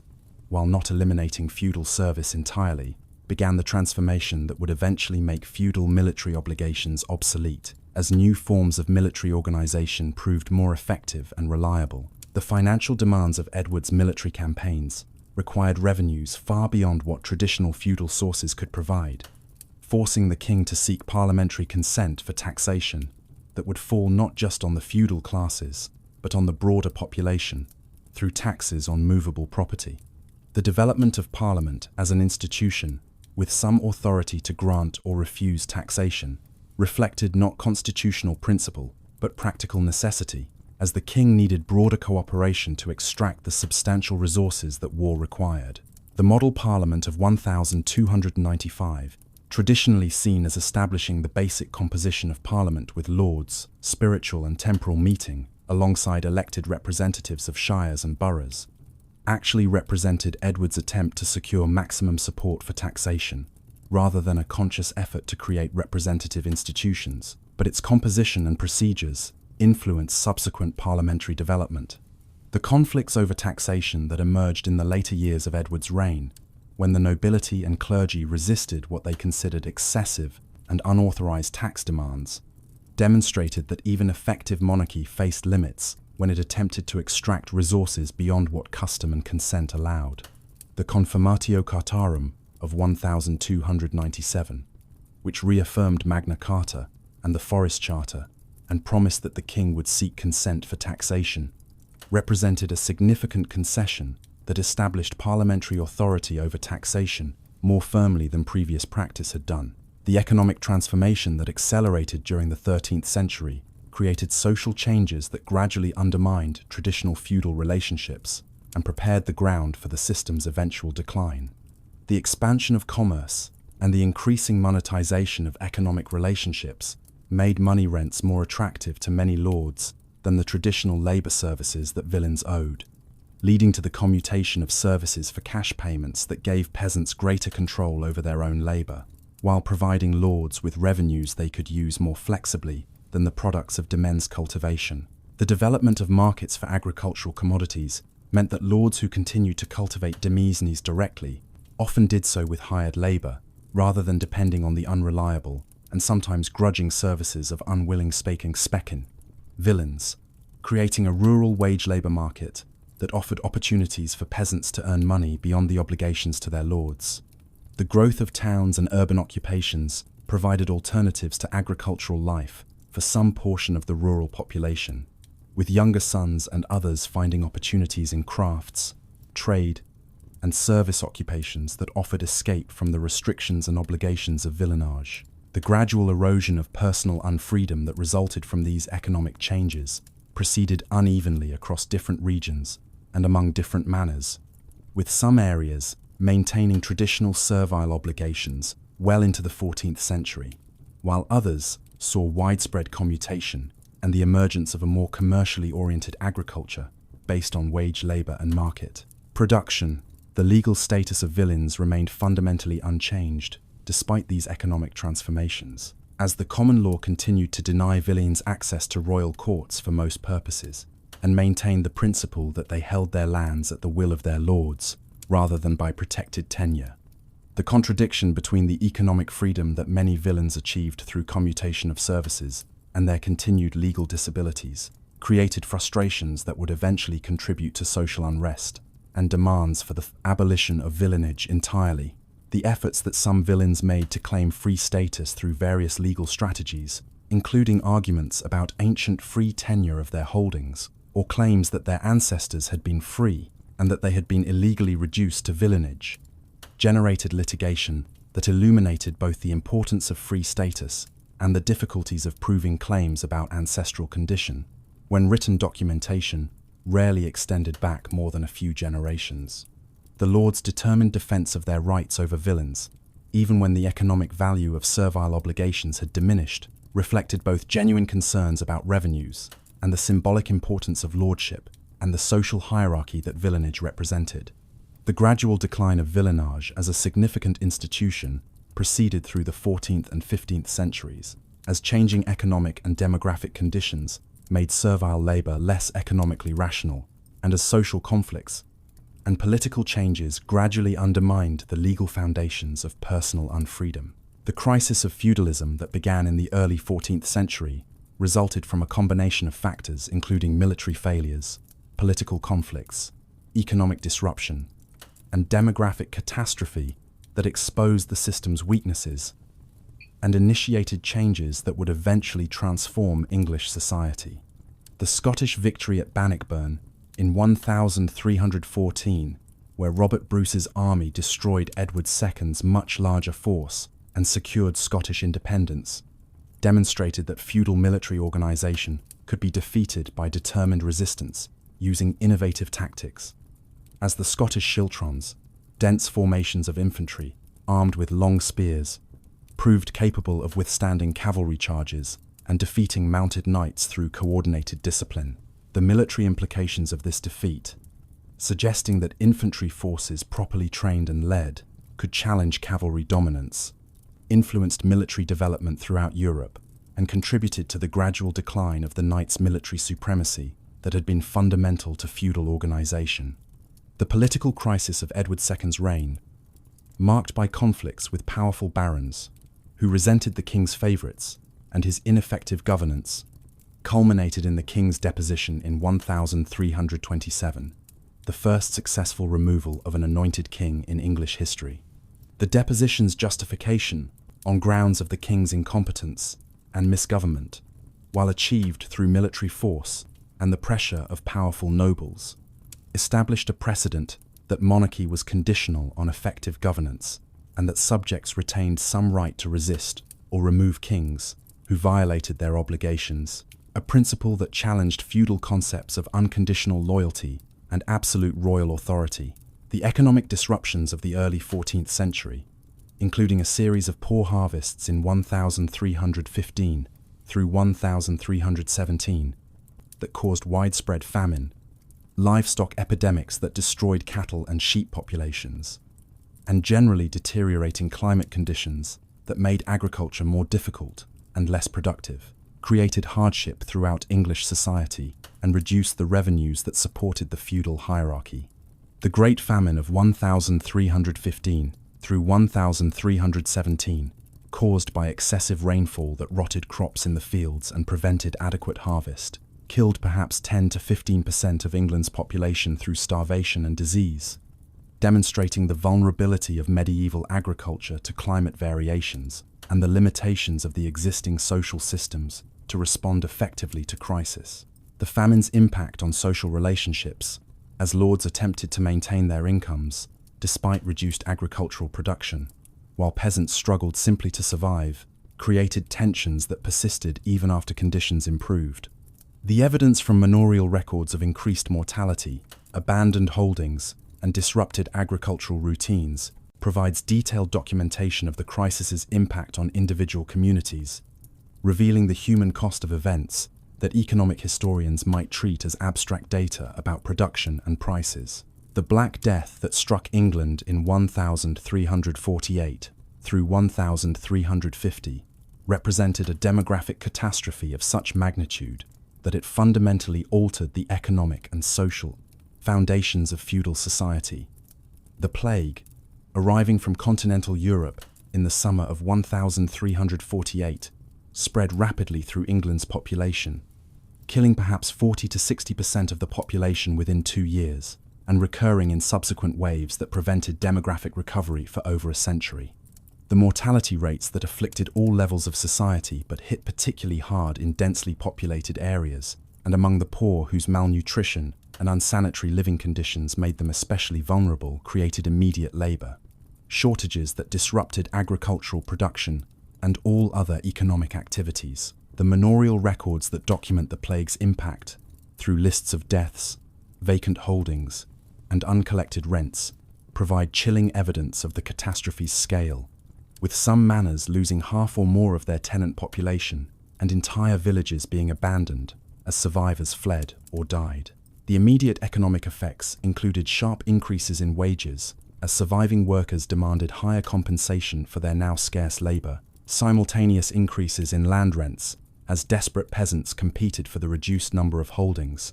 and general economic disruption as normal commercial and agricultural activities became impossible when so much of the population was dead or dying. The social and economic changes that followed the Black Death undermined fundamental aspects of the feudal system and initiated transformations that would eventually produce a very different society. The labor shortage that persisted for generations after the initial plague outbreak shifted the balance of power between lords and peasants, as workers could demand higher wages and better conditions, knowing that their labor was essential and that they had alternatives if lords proved unreasonable. The attempts by lords and royal government to prevent wages from rising through legislation, including the Statute of Labourers in 1351, which attempted to freeze wages at pre-plague levels and prohibit workers from moving between employers in search of better conditions, proved largely ineffective as economic forces proved stronger than legal restrictions and as the practical impossibility of enforcing the law against large portions of the population, when labour was desperately needed, made violations common and generally unpunished. The replacement of labour services with money rents accelerated dramatically after the plague, as lords found it easier to rent out their demesnes to tenant farmers rather than attempting to cultivate them directly with the now scarce and expensive labour that would be required. The leasing of demesnes, which became standard practice on most manors by the early 15th century, represented a fundamental restructuring of the manorial economy that eliminated the direct cultivation and the servile labour obligations that had been central to the classical manor, transforming lords from agricultural producers to rentiers who lived from the fixed rents of their properties rather than from the management and exploitation of agricultural production. The Peasants' Revolt of 1381, the most dramatic expression of social tensions that had been building since the Black Death, revealed the depth of popular resentment against the feudal hierarchy and generated a crisis that threatened the entire social order. The immediate cause of the rebellion, the attempt to collect a poll tax that placed equal financial burdens on rich and poor, and that represented the third such tax in 4 years, ignited accumulated grievances about wages, serfdom, rents, and the general oppression that the lower classes suffered under the feudal system. The rebellion that began in Essex and Kent in May of 1381 spread rapidly through southeastern England as thousands of peasants, artisans, and some members of the lower clergy joined movements demanding the abolition of serfdom, reduction of rents, and punishment of corrupt officials and oppressive lords. The rebels' march on London and the capture of the city, when sympathetic residents opened the gates, demonstrated both the movement's popular support and the government's weakness when faced with mass uprising. The meeting between the young king, Richard II, and the rebels at Mile End, where Richard promised to meet their demands, including the abolition of serfdom and the reduction of rents, temporarily pacified many participants. But the more radical elements led by Wat Tyler continued to demand more comprehensive changes, including the execution of leading ministers and the redistribution of church wealth. The killing of Wat Tyler at Smithfield during negotiations with the king, followed by Richard's famous appeal to the leaderless rebels to follow him instead, ended the immediate crisis and allowed the government to regain control of London. The systematic suppression of the revolt that followed, with rebel leaders executed and participants punished, demonstrated that the ruling classes would not accept revolutionary change despite the temporary concessions that had been made under duress. The revocation of the promises that Richard had made at Mile End, justified on grounds that such fundamental changes to social order could not be made by royal fiat without consultation with Parliament and the nobility, dashed hopes that the revolt might achieve lasting reforms. The long-term consequences of the revolt, however, extended beyond the immediate failure to achieve the rebels' demands, as the demonstration that peasants could organize large-scale resistance and threaten the established order created anxieties among the ruling classes that influenced their subsequent behavior and may have made lords more cautious about oppressive policies that might trigger renewed uprising. The gradual decline of serfdom over the following century, while resulting primarily from economic changes that made servile labor less profitable rather than from fear of rebellion, occurred against a background in which lords remembered that attempts to maintain traditional servile obligations could provoke violent resistance. The literary and intellectual impact of the Peasants' Revolt appeared in various contemporary and near-contemporary works that grappled with the meanings of the uprising and its implications for social order and governance. The chronicles that describe the revolt, while written from elite perspectives that generally condemned the rebels' actions, preserve valuable information about the specific grievances that motivated participants and the ideological justifications that rebel leaders offered for their demands. the famous sermon attributed to the rebel priest John Ball, with its rhetorical question regarding when Adam delved and Eve span who was then the gentleman, articulated an egalitarian ideology that challenged the fundamental basis of feudal hierarchy by appealing to common humanity and the absence of social distinctions in the state of nature. The influence of Ball's preaching and similar radical ideas that circulated among the rebels, drawing on popular interpretations of Christian teachings about equality and justice, demonstrated that ideological challenges to feudal society existed alongside the practical grievances about rents and services that motivated many participants. The responses to the revolt in legal and political discourse, including parliamentary legislation and royal proclamations that sought to prevent future uprisings through a combination of repression and some modest reforms that addressed particular grievances, revealed elite concerns about social stability and the recognition that purely coercive maintenance of feudal obligations faced practical limitations. The development of bastard feudalism during the 14th and 15th centuries represented an adaptation of feudal relationships to changed conditions, in which traditional military service based on landholding had become less important than cash relationships and personal loyalty. The term bastard feudalism, coined by later historians rather than used by contemporaries, refers to the system of maintaining armed followers through wages and livery rather than through grants of land carrying military obligations, creating what were essentially private armies loyal to individual magnates rather than bound to the king through feudal hierarchy. The practice of great lords retaining knights and esquires through indentures that specified terms of service, wages, and mutual obligations formalized relationships that in earlier feudalism would have been based on landholding and homage. The distribution of livery, distinctive, clothing,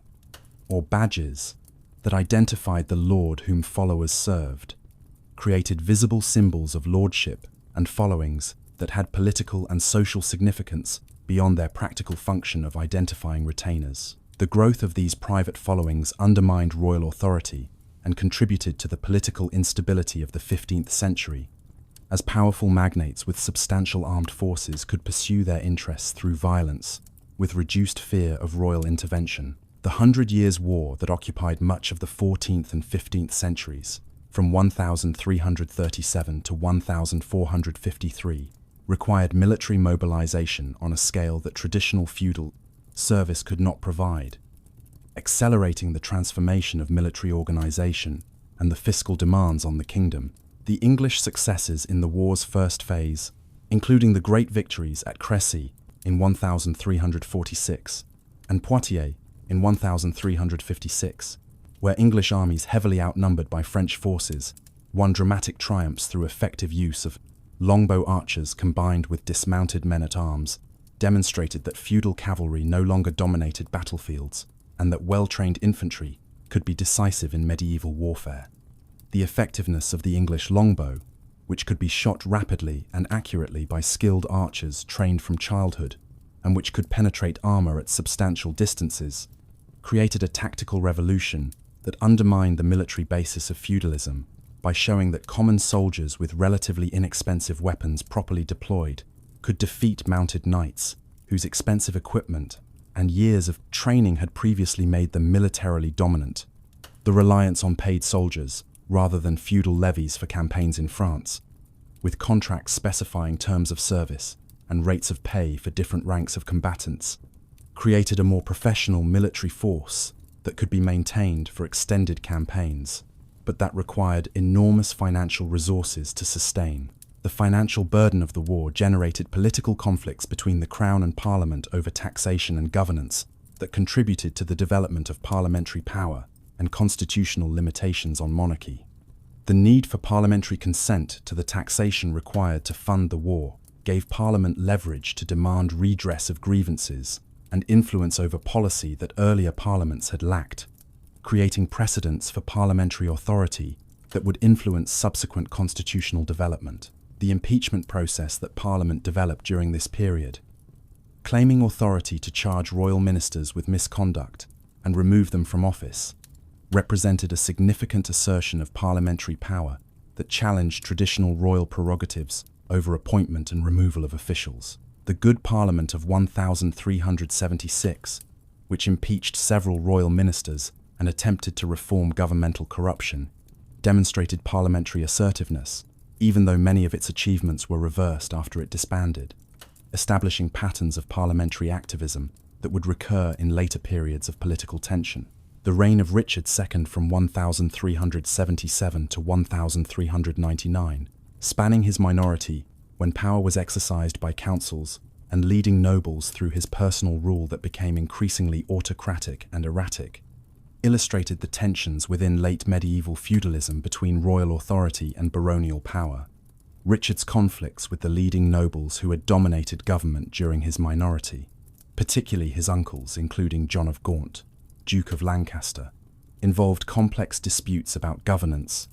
royal prerogatives, and the distribution of power and patronage that reflected broader conflicts about the nature of monarchy and the rights of the nobility. The crisis of 1387 through 1388,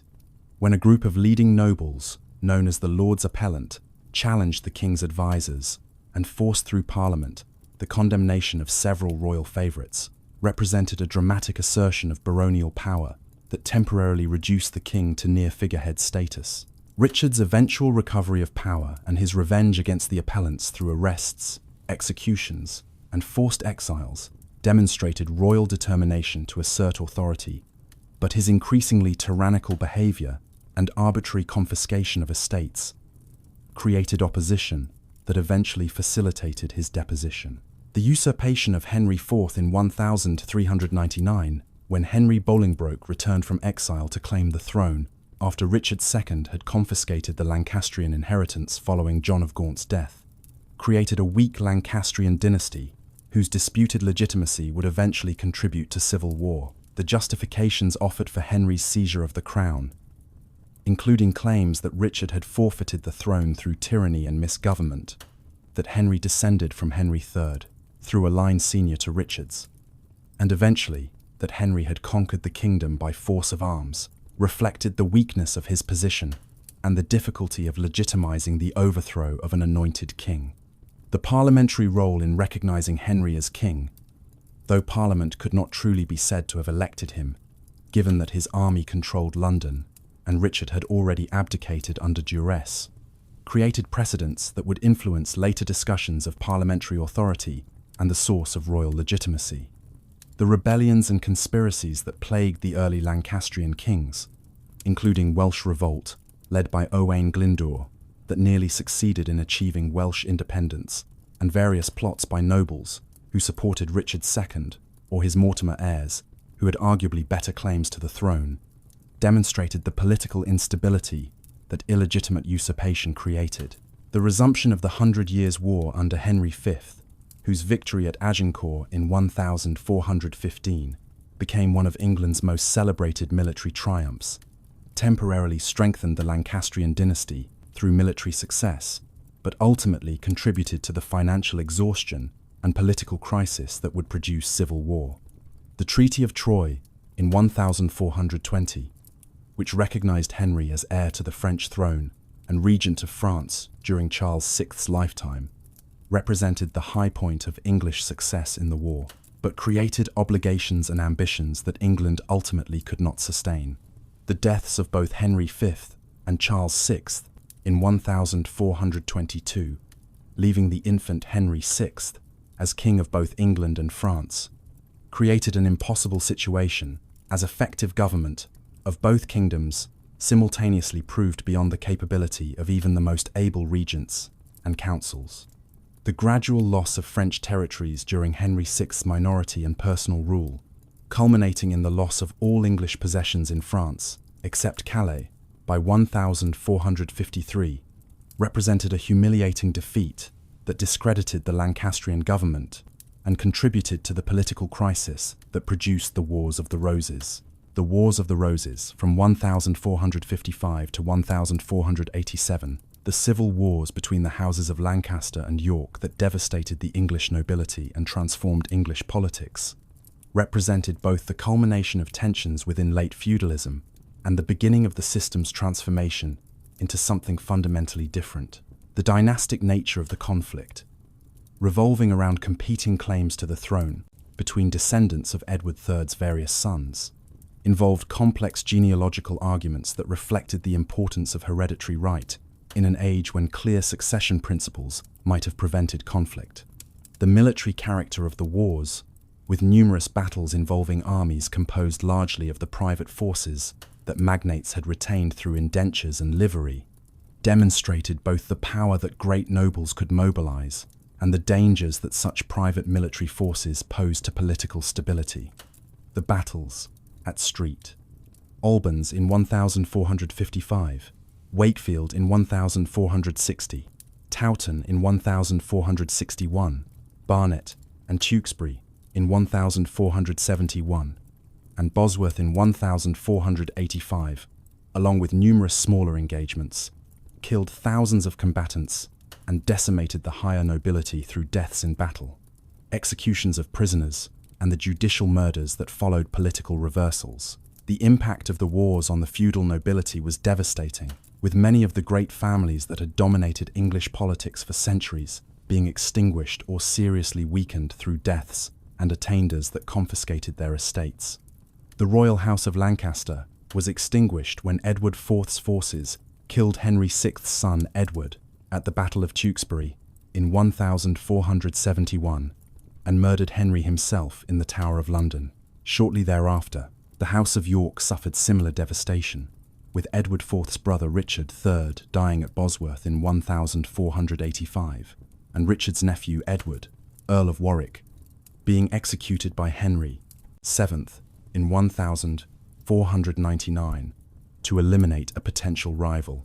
The great magnate families, including the Beauforts, Nevilles, and others who had wielded enormous power and possessed vast estates, were similarly destroyed or reduced,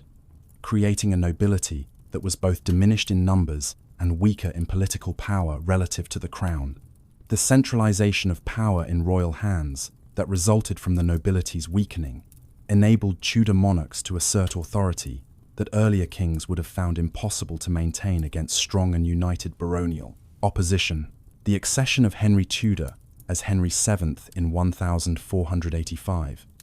establishing the dynasty that would rule England until 1603, marked a turning point in English governance and the beginning of the early modern state that would gradually replace feudal institutions with new forms of administration and authority. Henry's strengthening of royal finances through careful estate management, exploitation of royal prerogatives, and the activities of his council, learned in the law that extracted revenues from the nobility through fines and bonds, created a crown that was wealthier and less dependent on parliamentary taxation than any English king had been for centuries. The suppression of private armies through legislation, including the Statute of Liveries, that prohibited the maintenance of armed retainers and the vigorous enforcement of these laws, despite opposition from nobles who valued their senaver.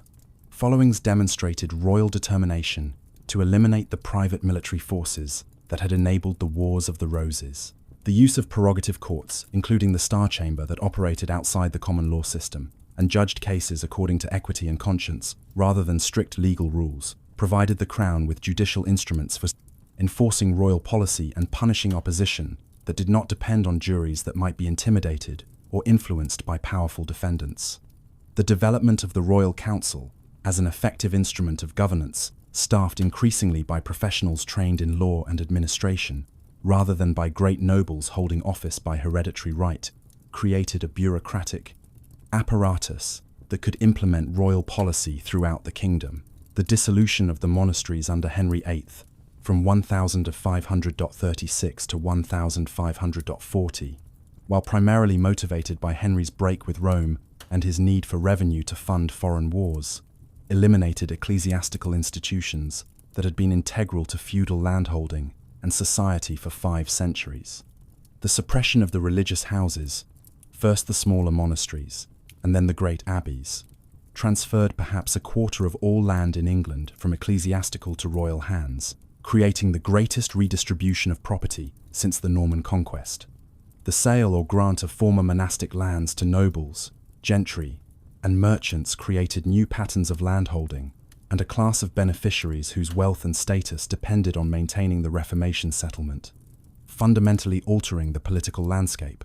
The destruction of the monasteries as centers of learning, charity, and agricultural management eliminated institutions that had played crucial roles in medieval society, with functions that secular institutions and private landholders would gradually but incompletely assume. The conversion of monastic buildings to secular uses, including private residences, industrial facilities, and sources of building materials, provided dramatic physical evidence of the transformation that English society was undergoing. The legal reforms of the Tudor period gradually eroded the distinctions between free and unfree tenure that had been fundamental to feudalism, creating a more uniform system of landholding based on common law principles rather than feudal custom. The decline of villenage as a legal status proceeded through the 15th century as economic changes made servile labor unprofitable, and as lords found that the costs of maintaining claims to servile obligations exceeded the benefits, leading to the practical disappearance of villenage by the early 16th century, though the legal category would not be formally abolished until much later. The development of copyhold tenure, by which peasants held their lands by copy of the manor roll rather than by feudal charter or by customary right, created a form of tenure that was secure enough to encourage investment and improvement, while generating rents and fees for lords, replacing the complex mixture of free and unfree tenures that had characterized medieval agriculture. The transformation of feudal tenures into common socage, a form of tenure requiring only nominal payments rather than military service or complex feudal obligations, proceeded gradually through private arrangements and royal grants, creating landholding patterns that more closely resembled modern property ownership than feudal conditional tenure. The military revolution of the 16th century, with the development of gunpowder weapons that made traditional armor obsolete, and the creation of infantry forces using pikes and firearms that replaced cavalry as the dominant military arm, eliminated the military basis of feudalism by making the mounted knight irrelevant to effective warfare. The longbow archers, who had been crucial to English military success during the 100 Years' War, gave way to firearms that required less training but provided even greater firepower, democratizing military capabilities by allowing common soldiers with relatively brief training to be effective combatants. The development of professional standing armies, beginning with small royal guards but expanding in the 17th century to substantial forces, maintained permanently in royal pay, created military organizations that depended on wages and discipline rather than feudal obligation and personal loyalty, fundamentally changing the relationship between military service and social status.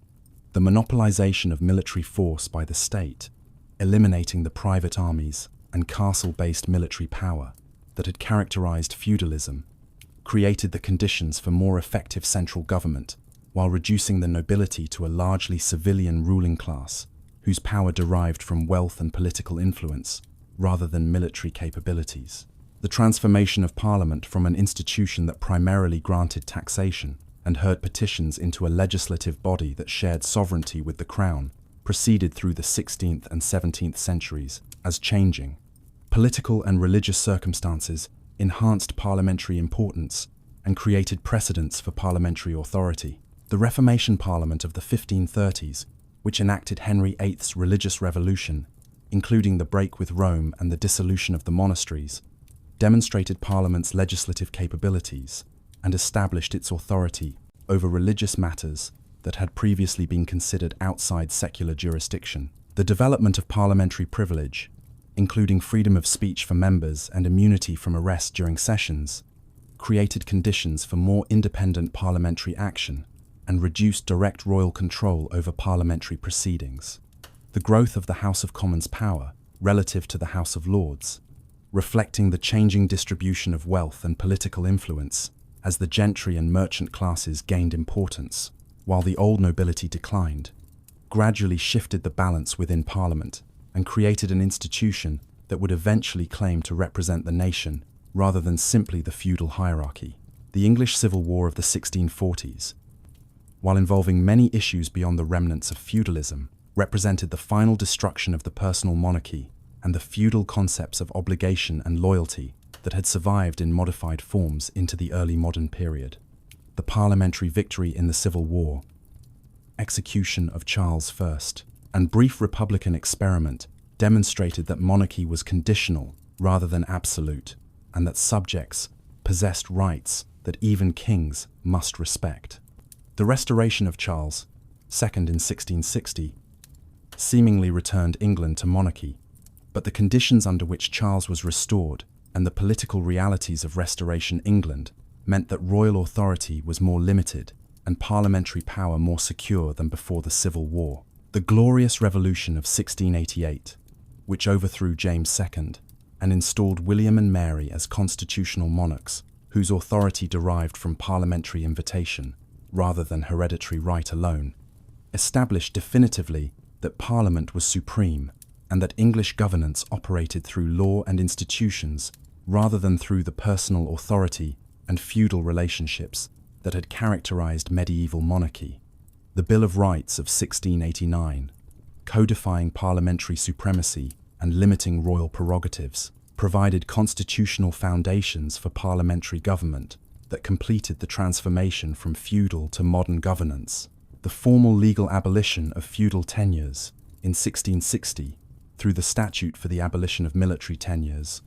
passed during the Restoration, eliminated the remaining legal vestiges of feudalism, including knight service, wardship, marriage rights,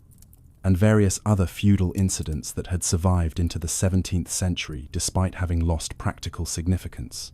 The statute converted all remaining military tenures to free and common socage, a form of tenure requiring only token payments that effectively meant absolute ownership, completing the legal transformation that had been proceeding practically for 2 centuries. The abolition of the Court of Wards, which had administered feudal incidents and generated revenue for the crown through exploitation of wardships and other feudal rights, eliminated an unpopular institution whose functions had become primarily fiscal rather than genuinely feudal. The compensation that Parliament provided to the crown for the revenues lost through abolition of feudal tenures, establishing new taxation that would replace feudal incidents as a source of royal income, formalized the transformation from feudal revenue based on landholding obligations to modern taxation based on parliamentary grant. The cultural memory of feudalism that persisted long after the system's practical and legal abolition influenced English society and political thought in ways that ranged from romantic medievalism to serious historical analysis to ideological justifications for aristocratic privilege. The Gothic revival of the 18th and 19th centuries, which found in medieval architecture, literature, and society an alternative to industrialization and modern rationalism, created romanticized images of feudal society that emphasized chivalry, honor, and organic social relationships, while ignoring the exploitation, violence, and limitations on freedom that had characterized actual feudalism. The use of feudal history by conservative political theorists, including Edmund Burke, who argued that English constitutional traditions derived from medieval institutions and that gradual historical development produced superior political arrangements to revolutionary change based on abstract principles, created interpretations of feudalism that served contemporary political purposes while distorting historical realities. The scholarly study of feudalism by professional historians, beginning in the 19th century, using archival sources and rigorous methodology to understand medieval society on its own terms, rather than as prelude to modernity or as source of contemporary political legitimacy, created more accurate and nuanced understandings while revealing the enormous complexity and regional variation that had characterized English feudalism. The debates among historians about the nature of feudalism, whether it constituted a coherent system or a label applied to diverse practices, when it began and ended, and how it should be understood and analyzed, continue to generate scholarship that refines our understanding of this formative period in English history. The legacy of feudalism in English law, institutions, and social structures extended far beyond the system's formal abolition, as many practices and concepts that originated in feudal contexts survived with modified meanings into the modern period. The peerage, with its hereditary titles and House of Lords representation, derived directly from the feudal nobility, though the connection between titles and landed wealth weakened over time, and the political power of the lords diminished with democratization. The manorial system's local courts survived in some places into the 20th century, handling minor matters according to ancient customs that had originated in feudal jurisdictions, though their importance had become negligible. The English common law system, which developed during the feudal period through royal courts that competed with and eventually subordinated feudal courts, carried forward legal concepts and procedures that reflected feudal origins, even as the law adapted to changed social and economic conditions. The forms of land conveyance and the technical language of property law preserved feudal terminology long after the underlying feudal relationships had disappeared, creating archaisms that reformers periodically attempted to eliminate, while lawyers valued for their precision and established meanings. The physical landscape of England, with its castles, manor houses, and village layouts that reflected feudal social organization, provided permanent reminders of the centuries when feudalism structured English life, creating heritage sites and tourist attractions that enabled modern audiences to encounter the physical remains of a vanished social order. The comparative study of English feudalism in relation to continental feudal systems revealed significant variations in how feudal relationships developed and functioned in different contexts, suggesting that feudalism was not a single system, but rather a family of related practices adapted to local conditions and historical circumstances. The relatively strong royal authority that characterized English feudalism from the Norman Conquest onwards contrasted with the political fragmentation that weakened royal power in France and Germany, creating a centralized feudal state that could mobilize resources more effectively than more thoroughly feudalized societies, where power was widely dispersed among independent lords. The survival of Anglo-Saxon institutions, including shire administration and royal justice, created continuities that distinguished English feudalism from purely Norman or French models, and provided institutional foundations for the early development of parliamentary government and common law. The insularity that protected England from the invasions and wars that devastated continental territories created stability that enabled more systematic governmental development, while the relatively small size of the kingdom made effective central administration more feasible than in larger territories. The absence of a separate warrior nobility insulated from royal control, such as the imperial knights in Germany, who held lands directly from the emperor and were exempt from territorial princely authority, meant that all English feudal lords were integrated into a single hierarchy headed by the king, preventing the political fragmentation that characterized some continental feudal systems. The economic analysis of feudalism, viewing it as a mode of production in which surplus extraction occurred through extra economic coercion rather than through market mechanisms, highlighted the system's fundamental characteristics and its relationship to broader patterns of historical development. The feudal economy's basis in agricultural production using servile labor that lords controlled through legal and political power, rather than through wage relationships, distinguished it from both ancient slave systems and modern capitalist production,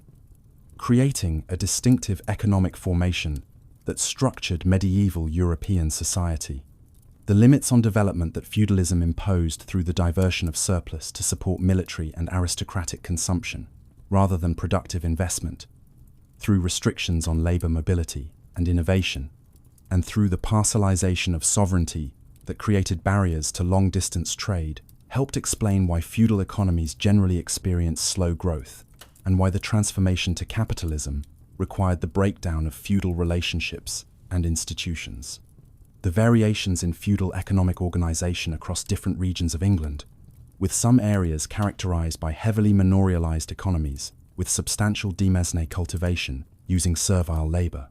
while others featured lighter lordship with free peasants paying rents rather than performing services,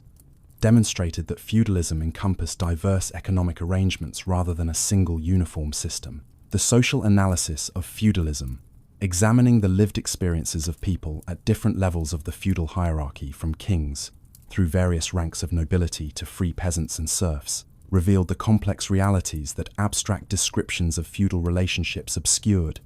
The diversity of individual circumstances within each broad social category,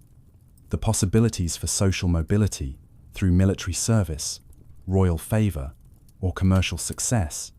and the importance of factors such as gender, age, family connections, and personal ability in determining actual life chances demonstrated that feudal society was more complex and dynamic than stereotypical images of rigid hierarchy suggested.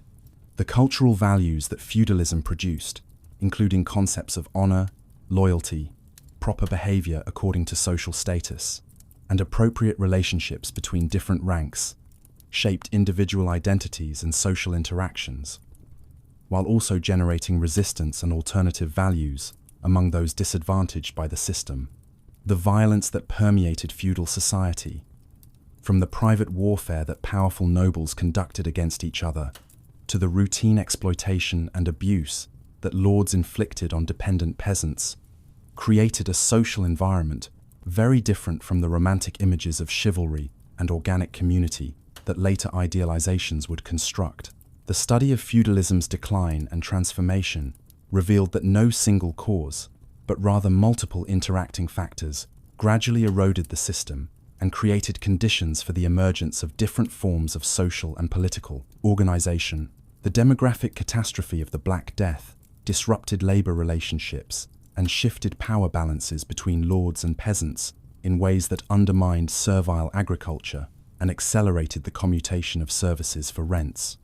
The development of money, economy, and commercial relationships created alternatives to feudal bonds and made market mechanisms increasingly important in organizing production and exchange.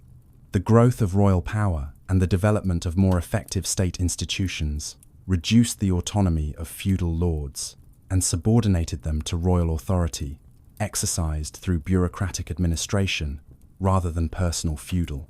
relationships. The military changes that made feudal cavalry obsolete eliminated the military justification for maintaining a warrior nobility with the economic privileges necessary to support military service. The ideological challenges to feudal hierarchy from various sources, including religious movements emphasizing human equality, commercial values celebrating individual achievement and wealth accumulation, and eventually, Enlightenment thought questioning all traditional authority, contributed to undermining feudalism's cultural legitimacy. The accumulated effect of these changes, proceeding over several centuries and at different rates in different regions, eventually transformed feudal society into something fundamentally different, while leaving many survivals and adaptations of feudal practices that would influence English society for centuries. The historiographical debates about feudalism, involving fundamental questions about definition, periodization, and interpretive frameworks, revealed that understanding the feudal system requires continuous scholarly engagement with new evidence and new analytical approaches. The controversies about whether feudalism should be defined primarily in terms of military relationships, landholding practices, political structures, or economic production relations reflected different disciplinary perspectives and theoretical commitments that generated competing interpretations. The arguments about whether feudalism began with the Norman Conquest or had Anglo-Saxon precedents, and whether it ended in the 16th century or persisted in modified forms much longer, demonstrated the difficulties of applying categorical labels to gradual historical changes that proceeded unevenly across different aspects of society. The methodological debates about the appropriate sources and methods for studying feudalism, including the relative merits of legal documents, economic records, literary sources, and archaeological evidence, influenced what questions historians asked and what conclusions they reached. The theoretical discussions about the relationship between feudalism and other historical phenomena, including the development of the state, the emergence of capitalism, the evolution of legal systems, and the transformation of social structures, reflected broader conversations within historical scholarship about causation,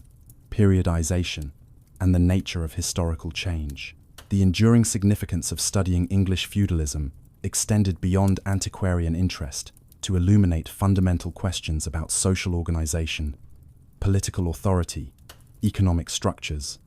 and historical development that remained relevant in understanding both medieval history and broader patterns of human society. The feudal system's combination of personal relationships and institutional structures,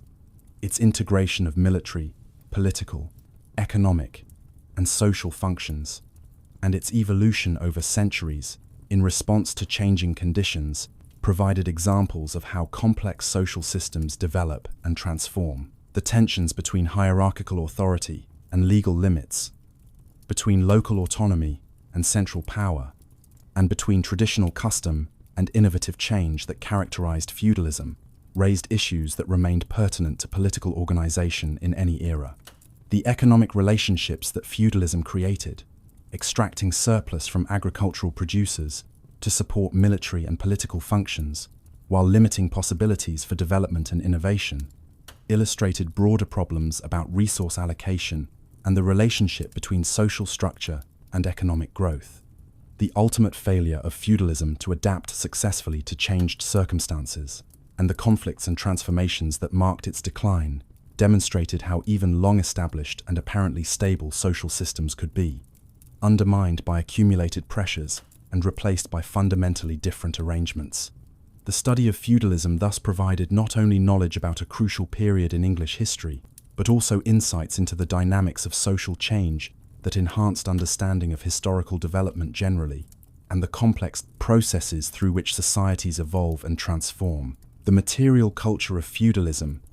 preserved in archaeological remains, architectural monuments, and artifacts ranging from monumental castles to everyday agricultural implements,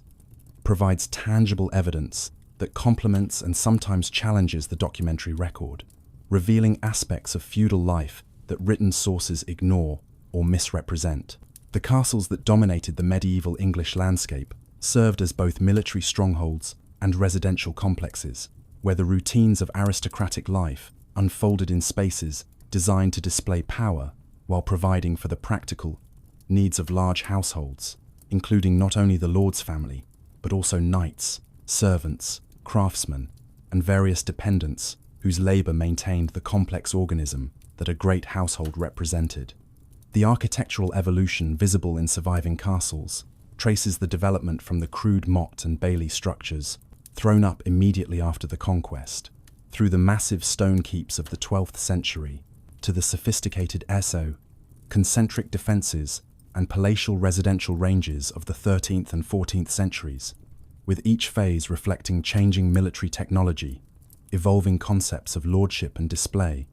and the increasing wealth that successful lords could mobilize for building projects that served simultaneously as fortifications, administrative centers, and symbols of their power and taste. The great hall that formed the ceremonial and social center of every castle and manor house, where the lord received guests, dispensed justice, and presided over communal meals that reinforced social hierarchies through seating arrangements and the quality of food and service provided to different ranks,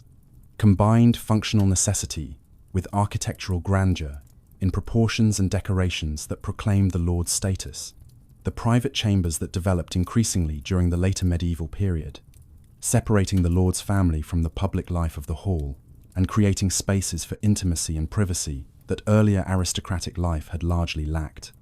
reflected changing concepts of domesticity and personal space that emerged as feudalism matured and aristocratic culture became more refined and complex. The defensive features that characterized military architecture evolved in response to siege techniques and changes in warfare that forced constant innovation in castle design to maintain effectiveness against attackers employing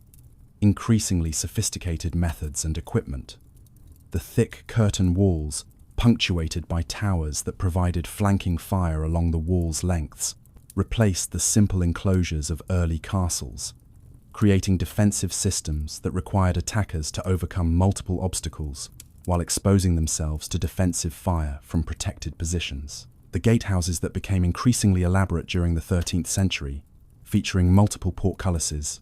murder holes through which defenders could pour projectiles and liquids on attackers who had penetrated the outer defenses, and intricate arrangements of passages and barriers that channeled attackers into killing zones, represented sophisticated defensive thinking that made direct assault extremely costly, even when numerical superiority favored the attackers. The development of machicolations, projecting galleries supported on corbels that allowed defenders to drop objects directly on enemies attacking the wall base, and various other refinements in defensive architecture demonstrated the continuous arms race between offensive and defensive capabilities that drove military innovation throughout the feudal period. The adaptation of castles to accommodate gunpowder artillery in the 15th century, including the construction of lower, thicker walls designed to resist cannon fire and gun platforms for mounting defensive artillery, marked the beginning of the transformation that would eventually render traditional castles obsolete as military structures, while preserving them as residences and symbols of aristocratic status. The villages, where the vast majority of England's population lived under feudalism, left archaeological traces that reveal settlement patterns, agricultural practices, and living conditions that documentary sources mention only incidentally when they affect the interests of lords, whose records dominate the written evidence. The excavation of deserted medieval villages, settlements abandoned during the late Middle Ages due to plague mortality, economic changes, or lords' decisions to convert arable land to sheep pasture, has provided detailed evidence about peasant housing, village layout, agricultural technology, and daily life that complements and sometimes contradicts the picture derived from manorial documents. The peasant houses revealed through archaeology, typically constructed with timber frames filled with wattle and daub and roofed with thatch, were smaller and more crudely built than romantic images of traditional cottages suggest, with most consisting of a single room where all family activities, including eating, sleeping, and various domestic crafts, occurred in close proximity without the spatial differentiation that even modest modern housing provides. The evidence for heating and lighting, typically a central hearth that provided warmth and cooking facilities while filling the house with smoke that escaped through gaps in the roof or walls, since chimneys were rare in peasant housing, illustrates living conditions that combined physical discomfort with constant fire danger and respiratory problems from smoke exposure. The animal bones, pottery fragments, and other domestic refuse found in archaeological contexts provide information about diet, food preparation, and consumption patterns that reveal both the monotony of peasant diet, heavily dependent on bread and pottage, with occasional additions of vegetables, dairy products, and small amounts of meat, and the variations that occurred across different seasons and among peasants of different economic status. The agricultural implements and techniques that sustained feudal society and determined the productivity that could be achieved from the land evolved gradually in response to environmental conditions, available resources, and accumulated experience transmitted across generations through practical demonstration rather than written instruction. The heavy plough that had revolutionized English agriculture during the centuries before the Norman Conquest continued as the fundamental tool for cultivating the heavy clay soils that predominated in many regions, with its iron-shod wooden construction requiring substantial resources to build and maintain, while demanding teams of oxen to pull it through the soil. The archaeology of ploughing, visible in the ridge and furrow patterns that survive in grasslands throughout England, where medieval arable fields have been preserved from later ploughing, reveals the shaped curves that developed as ploughmen maneuvered their long teams at the ends of furrows, and the gradual accumulation of soil in ridges that improved drainage in wet areas, while creating the characteristic corrugated appearance of medieval fields. The harrows that broke up soil clods after ploughing, the sickles that reaped grain at harvest time, the flails that threshed grain from straw, and the countless other tools that agricultural work required, represented substantial investments for peasant families whose economic margins were thin, and for whom the loss or breakage of essential implements could create serious hardship.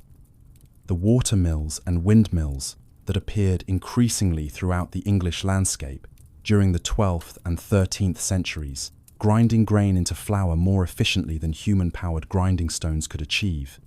represented significant technological advances that improved productivity while creating monopolies for lords who built mills and required tenants to use them at fixed fees, generating revenues while reducing peasant autonomy and creating resentments that manorial court records document through the persistent violations of milling monopolies by peasants who preferred grinding grain at home despite prohibitions and penalties The religious buildings that dominated village landscapes and urban skylines served functions that extended far beyond worship to encompass education, social services, community gathering, and the performance of rituals that marked the rhythms of agricultural life and the passages of individual existence, from birth through death. The parish churches that were constructed or substantially rebuilt throughout England during the prosperity of the 12th and 13th centuries, when agricultural expansion and population growth generated surpluses that communities invested in permanent stone structures, replacing earlier wooden churches, embodied the religious devotion and community pride that motivated substantial sacrifices of labor and resources from populations that possessed limited material wealth. The architectural development visible in church buildings, from the rounded arches and massive walls of Norman Romanesque through the pointed arches and vertical emphasis of Gothic styles that evolved during the 13th century, to the elaborate perpendicular Gothic of the 15th century. Its large windows and complex vaulting reflected changing aesthetic sensibilities and technical capabilities, while creating spaces designed to inspire awe and facilitate the liturgical performances that constituted medieval religious experience. The parish priest who served these communities, typically a man of peasant origins who had received sufficient education to perform the sacraments and read the Latin liturgy, even if his understanding of theology remained limited, occupied an ambiguous social position between the peasantry from which he came and the ecclesiastical hierarchy to which he belonged, creating relationships of familiarity and sometimes tension between priest and parishioners who depended upon him for sacramental services, while sometimes resenting his demands for tithes and fees. The tithes that supported parish priests and the church generally, requiring all households to contribute a tenth of their agricultural production, represented a substantial economic burden that generated persistent conflicts over valuation and payment, while creating dependencies that bound the church's material interests to agricultural productivity and to the feudal economy that generated the surpluses from which ecclesiastical revenues derived. The monasteries that dotted the English landscape served as centers of religious devotion, agricultural innovation, learning, and economic power that made them integral to feudal society, despite the tension between monastic ideals of withdrawal from worldly concerns and the practical realities of managing vast estates and wielding political influence. The Benedictine houses that had dominated English monasticism since before the Norman Conquest continued, as wealthy and powerful institutions whose abbots ranked among the greatest lords of the realm, holding lands by military tenure and owing knight service, while maintaining households that rivaled those of lay magnates in size and splendor. The new monastic orders that emerged during the 12th century, particularly the Cistercians who sought to restore primitive Benedictine austerity and withdrew to remote locations where they could pursue religious perfection away from the corruptions of settled society, paradoxically became enormously successful agricultural entrepreneurs whose sheep farming operations on the upland wastes they colonized generated substantial wealth that supported increasingly elaborate buildings and softened the rigorous asceticism that had initially characterized the order. The friars who appeared in England during the 13th century, embracing poverty and urban ministry, in contrast to the enclosed monasticism of traditional orders, created new forms of religious life that responded to the needs of growing towns and the emergence of a more commercial economy, while generating conflicts with parish clergy who resented the friars' competition for offerings, burial fees, the educational and intellectual functions that monasteries and friaries performed, maintaining libraries, operating schools, producing manuscripts, and supporting scholars whose work advanced learning in theology, philosophy, law, medicine, and various practical arts, created cultural infrastructure that secular institutions would not fully replace for centuries after the dissolution eliminated these religious houses and dispersed their resources. The role of women within feudal society, while constrained by legal disabilities and cultural assumptions about female inferiority and proper gender roles, encompassed more variety and agency than simplified narratives of universal oppression suggest, with women's actual experiences and opportunities varying enormously according to social rank, family circumstances, personal ability, and the particular historical moment. The noblewomen, who managed great estates during their husbands' absences on military campaigns or crusades, who exercised considerable authority over household management and estate administration, and who sometimes defended castles against sieges, demonstrated capabilities that contemporary gender ideology theoretically denied while practical necessity required, creating contradictions between prescriptive literature about proper female behavior and the actual roles that circumstances forced or allowed women to assume. The widows, who controlled substantial properties during their widowhood, exercising dower rights that gave them life interest in 1/3 of their deceased husband's lands, and creating autonomous households where they wielded authority without male oversight, represented a category of women whose legal and economic power derived from their marital status rather than from exceptional achievement or unusual circumstances. The laws of coverture that subsumed married women's legal identity into that of their husbands, denying them independent legal standing and transferring control of their property to their spouses, created disabilities that affected women of all ranks, though wealthy women's families could sometimes negotiate marriage settlements that provided some protection for their property interests. The peasant women who worked in fields alongside men, who managed household economies including food production and preservation, textile manufacturing, and various other essential activities, and who contributed substantially to family income through brewing, baking, and other commercial activities that women's work encompassed, lived lives of unremitting toil in which gender-based division of labor was less rigid than among higher ranks, where women's exclusion from many activities was more strictly maintained. The religious opportunities available to women, including joining monastic communities that provided alternatives to marriage and created spaces where women could exercise authority and pursue learning within the limited but real autonomy that convents provided, represented significant options despite the Church's general subordination of women and its teaching that female nature was more prone to sin and less capable of spiritual achievement than male nature. The abbesses who governed wealthy convents wielded considerable power over extensive estates and numerous dependents, participating in the feudal hierarchy as lords who owed military service and attending royal councils when the king summoned the great magnates of the realm. The anchoresses who chose lives of complete enclosure in cells attached to churches, devoting themselves to prayer and contemplation, while depending on the charity of their communities for physical sustenance, created extreme forms of religious life that paradoxically gave some women visibility and influence through their reputations for holiness and the spiritual counsel that people sought from them. The mystics whose visions and writings contributed to medieval religious literature, including Julian of Norwich, whose revelations and theological reflections demonstrated intellectual sophistication and spiritual depth, proved that women could achieve the highest forms of religious experience and expression, despite official theology's doubts about female spiritual capacity. The limitations on women's religious roles, including their exclusion from priesthood and their subordination to male ecclesiastical authority, even within convents that required priestly services from external clergy,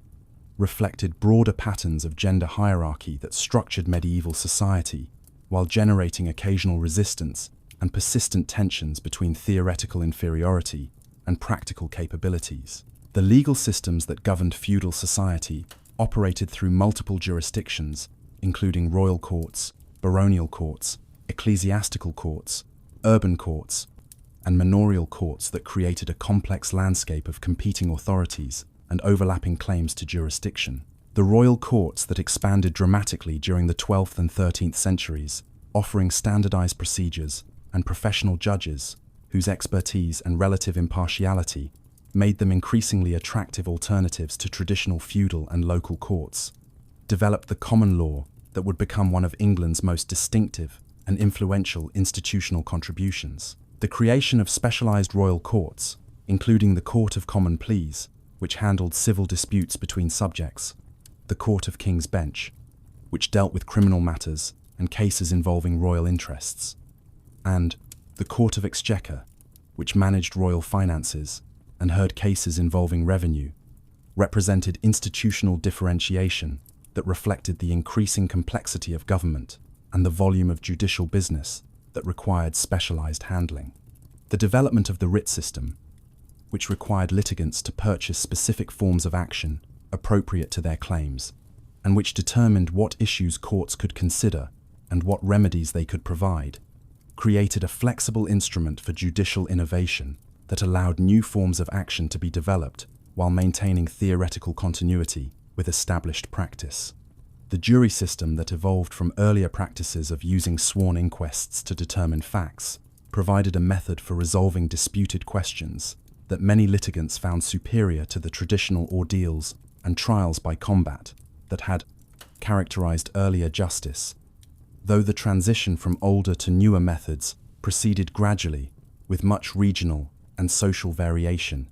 in which practices people preferred and trusted. The criminal justice system that developed during the feudal period combined elements of private vengeance, communal responsibility,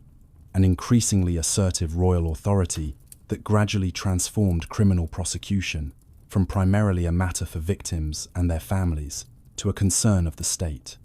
The concept of felony, encompassing serious crimes including murder, robbery, rape, and arson that threatened the king's peace and required prosecution in royal courts, created a category of offences that brought royal justice directly into areas previously handled through compensation and private settlement. The development of the grand jury system, which required local communities to present suspected criminals to royal justices for trial, created mechanisms for initiating prosecutions that depended on community knowledge and participation, while giving royal officials authority to investigate and punish crime.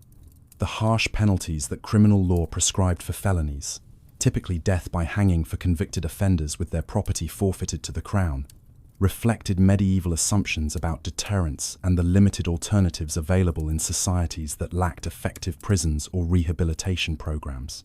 The benefit of clergy that allowed literate offenders to claim trial in ecclesiastical courts, where penalties were less severe than in secular courts, created a significant loophole that educated criminals could exploit, generating tensions between secular and ecclesiastical jurisdictions and contributing to concerns about inadequate punishment for crime. The expansion of royal criminal jurisdiction proceeded alongside the development of common law procedures and the creation of systematic mechanisms for law enforcement, including sheriffs, constables, and various local officials whose responsibilities included apprehending criminals, maintaining order, and implementing judicial decisions. The ecclesiastical courts that operated parallel to secular courts exercised jurisdiction over clergy, over matrimonial and testamentary matters that affected all laypeople,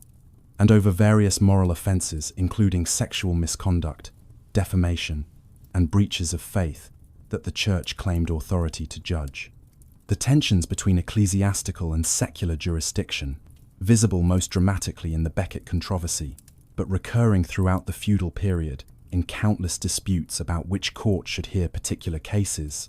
reflected fundamental questions about the relationship between spiritual and temporal authority that medieval Christianity's integration into political and social structures created.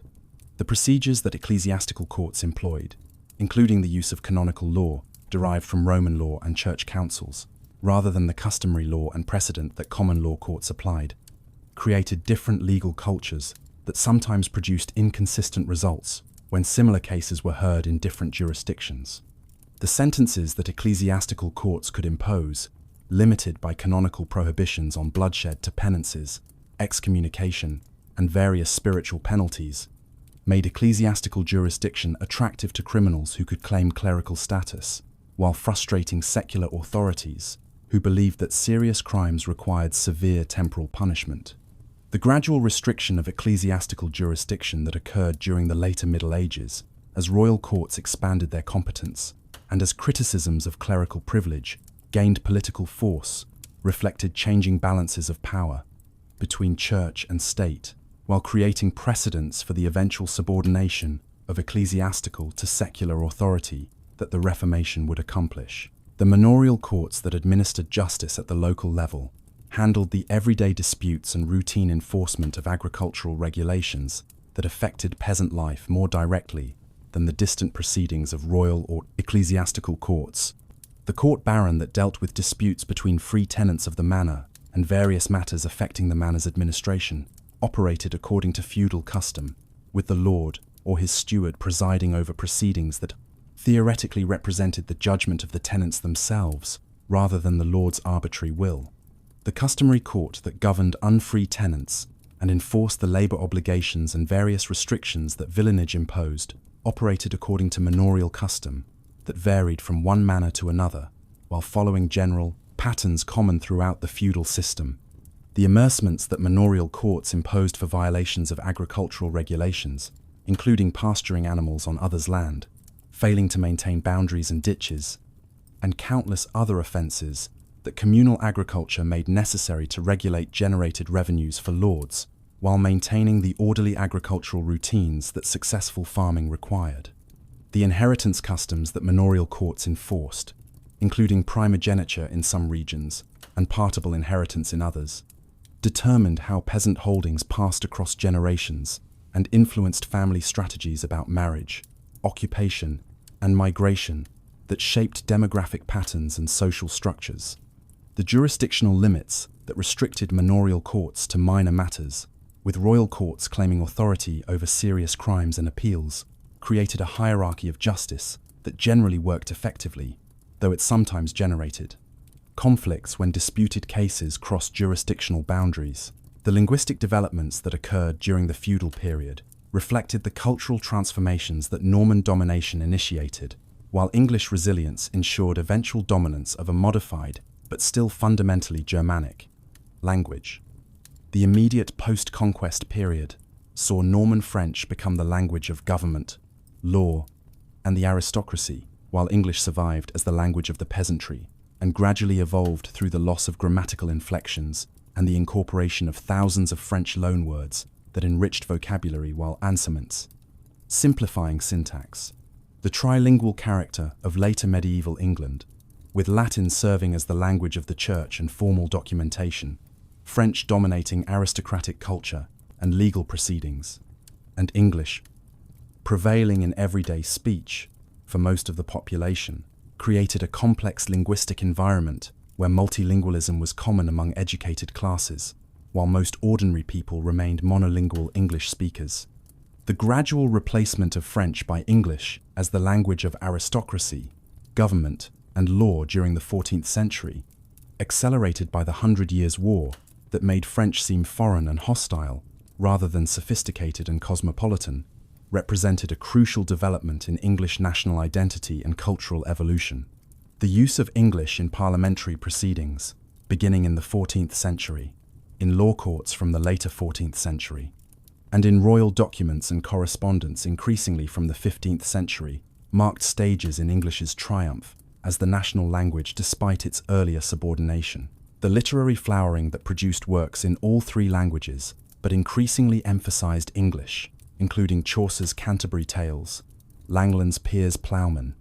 and various other masterpieces, demonstrated English's capacity to serve as a vehicle for sophisticated literary expression while incorporating the linguistic enrichment that centuries of French influence had provided. The economic transformations that gathered momentum during the later 14th and 15th centuries created a more commercial and monetized economy, in which market relationships increasingly supplemented or replaced the feudal obligations and customary exchanges that had characterized earlier medieval economic life.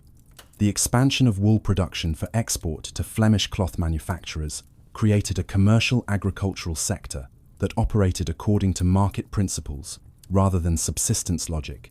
with large-scale sheep farming generating substantial profits for lords who converted arable land to pasture despite the social costs of displacing tenant farmers, whose livelihoods depended on access to land for crop cultivation. The growth of the cloth industry within England during the 14th and 15th centuries, producing woolen textiles that competed with Flemish products in international markets, created manufacturing employment that drew workers from agriculture while generating wealth for merchants and entrepreneurs who organized production and trade. The development of more sophisticated commercial practices, including partnerships, credit instruments, insurance,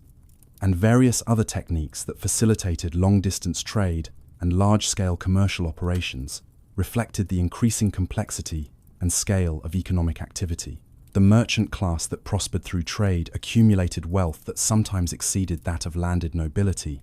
creating social tensions as traditional assumptions about the correlation between land ownership and social status clashed with the reality that commercial fortunes could rival or surpass the incomes of many feudal lords. The upward mobility that commercial success sometimes enabled, with wealthy merchants purchasing lands and marrying into gentry families, created paths for social advancement that feudalism's emphasis on hereditary status theoretically denied, while practical realities increasingly accommodated. The urban development that accelerated throughout the feudal period created centers of commerce, manufacturing, and relatively autonomous government that existed partially outside the feudal hierarchy, while maintaining complex relationships with feudal lords and royal authority. The borough charters that kings or lords granted to towns, providing defined legal rights, including self-government through elected officials, control over local trade and manufacturing, and various liberties that freed burgesses from many feudal obligations, created semi-autonomous urban communities that operated according to different principles from the feudal relationships that governed rural society. The guilds that organized urban craftsmen and merchants, regulating entry to trades through apprenticeship systems, maintaining quality standards, controlling prices, and exercising considerable political power within urban governments, created corporate institutions that provided security and mutual support for members while restricting competition and innovation in ways that sometimes hindered economic development. The town walls that surrounded most significant urban centers during the medieval period served military defensive functions, while also marking boundaries between urban liberties and the feudal jurisdictions that prevailed in surrounding countryside, creating physical expressions of the legal and social distinctions between town and country that medieval society recognized. The urban culture that developed in medieval English towns, characterized by denser settlement, greater occupational specialization, more extensive commerce, and somewhat greater social mobility than rural areas permitted, created environments where the feudal system's influence was attenuated, though never entirely absent, as many towns remained under the lordship of nobles or ecclesiastical institutions, whose interests shaped urban development, and whose authority limited urban autonomy. The environmental impacts of feudal agriculture and expanding settlement transformed the English landscape through deforestation, land drainage, agricultural intensification, and urban growth that created the predominantly cleared and cultivated landscape that characterized later medieval England. The clearance of woodland to create new agricultural land proceeded throughout the medieval period, but accelerated, especially during the 12th and 13th centuries, when population growth and agricultural expansion pushed cultivation into marginal lands, including forests, fens, and upland areas previously left in their natural state. The drainage of wetlands, including the extensive fens of eastern England, converted waterlogged areas into productive farmland through the construction of ditches, dikes, and drainage systems that required communal labor and ongoing maintenance, while altering ecosystems and eliminating habitats for wildlife that had thrived in undrained conditions. The intensification of agriculture through shortened fallow periods, increased manuring, and more frequent cultivation of the same lands sought to extract greater production from existing fields, but sometimes led to soil exhaustion and declining yields that contributed to the agricultural crisis of the early 14th century. The royal forests that kings maintained for hunting created zones where normal agricultural development was restricted, and where forest law imposed severe penalties on those who harmed game or encroached on forest resources, generating resentments that found expression in popular literature, celebrating outlaws like Robin Hood, who resisted forest law and defended common rights against aristocratic privilege. The gradual disafforestation that occurred during the later Middle Ages, as kings sold forest rights to raise revenue, and as the practical impossibility of enforcing unpopular forest laws became evident, to reduce the extent of royal forests, while allowing expanded agricultural use of formerly restricted lands, contributing to the continued transformation of natural landscapes into predominantly human-modified environments. The The intellectual developments that occurred within feudalism's institutional frameworks created bodies of knowledge and modes of thought that influenced European civilization far beyond the boundaries of feudal society proper. The universities that emerged during the 12th and 13th centuries, including Oxford and Cambridge in England, created new institutional settings for advanced learning that combined the study of classical texts with original scholarship and debate. The scholastic method that dominated university teaching and scholarship, emphasizing logical analysis and systematic argumentation about theological and philosophical questions, created intellectual traditions that shaped Western thought for centuries, while generating criticisms from those who believed that dialectical refinement had become detached from spiritual truth and practical wisdom. The recovery of Aristotelian philosophy and science through translations from Arabic and Greek created intellectual ferment as scholars worked to reconcile ancient philosophy with Christian theology, producing ambitious syntheses that sought to demonstrate the compatibility of reason and faith while acknowledging tensions that could not be fully resolved. The scientific and technical knowledge that developed through practical experience and gradual accumulation of empirical observations in fields including medicine, astronomy, mathematics, agriculture, and various crafts advanced despite institutional constraints and occasional church suspicions of investigations into natural phenomena that might challenge religious orthodoxy. The preservation and transmission of knowledge through manuscript production, with monasteries and later professional scriptoria copying texts that preserved classical learning and contemporary scholarship for future generations, created the infrastructure that made intellectual continuity and progress possible in societies lacking printing technology. The literature produced during the feudal period reflected aristocratic values, while sometimes presenting critiques or alternatives to dominant ideologies, creating bodies of work that provide insights into medieval culture, values, and imaginative life. The romances that celebrated chivalric adventure, courtly love, and aristocratic virtue both reflected and shaped noble self-conceptions, while creating fictional worlds where moral clarity and heroic achievement prevailed more consistently than in the messy realities of actual feudal politics and warfare. The allegorical works that use symbolic narratives to explore moral, spiritual, and political themes, including Langland's Piers Plowman and numerous dream visions, addressed contemporary social issues and religious questions while packaging their messages in literary forms that educated audiences appreciated. The historical chronicles that documented events and interpreted their meanings created narratives of English history that shaped national consciousness while reflecting the biases and interests of their mostly clerical authors. The religious literature that ranged from theological treatises to saints' lives to mystical revelations served devotional purposes while often incorporating sophisticated literary artistry that demonstrated the aesthetic as well as spiritual functions that such works performed. The vernacular poetry that flourished increasingly from the 14th century onward, most famously Chaucer's Canterbury Tales, with its diverse characters drawn from many social ranks and its penetrating observations about human behavior, demonstrated English's literary capabilities, while providing portraits of late medieval society that combined humor, social criticism, and recognition of human complexity. The artistic achievements of the feudal period, visible in surviving paintings, sculptures, illuminated manuscripts, metalwork, textiles,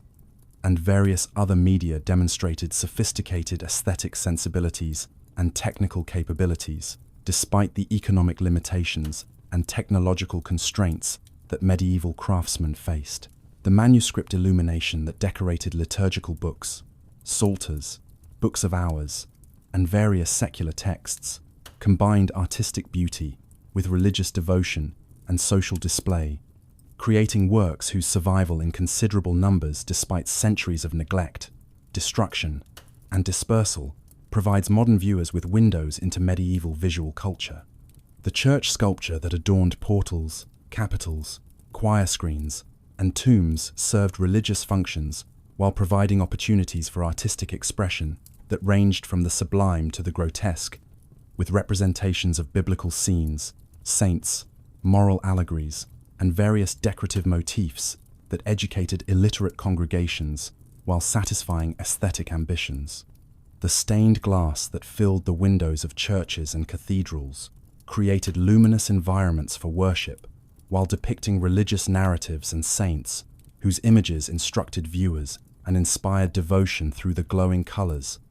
and dramatic compositions that medieval glaziers achieved through techniques developed over centuries. The metalwork that produced everything from elaborate reliquaries and liturgical vessels to practical objects, including tools and household goods, demonstrated the technical skill that medieval craftsmen possessed and the aesthetic attention that they devoted even to utilitarian objects. The textiles that included elaborate tapestries, embroidered vestments, and fine cloths woven from wool, silk, and other materials represented some of medieval culture's most valued products, with few surviving examples suggesting the enormous production that has been lost, while those that remain demonstrate extraordinary artistry and technical accomplishment. The memories and myths that later generations created about feudalism, often bearing limited resemblance to historical realities, influenced political thought, social relations, and cultural expressions for centuries after the system's practical disappearance. The romantic medievalism that flourished during the 18th and 19th centuries constructed images of feudal society that emphasized chivalry, honor, organic social relationships, and picturesque rusticity, while ignoring or minimizing the violence, exploitation, restricted freedom, and material hardship that had characterized actual feudal life for most people. The Gothic novels, poetry,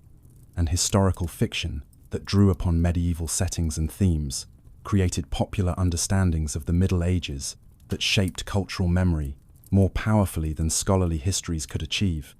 embedding particular versions of feudalism in the broader culture, where they influenced everything from architecture to political rhetoric to social customs.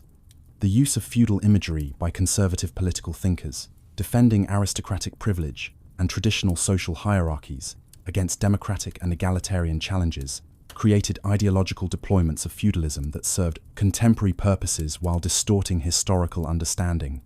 The counter-narratives that radical and progressive thinkers developed,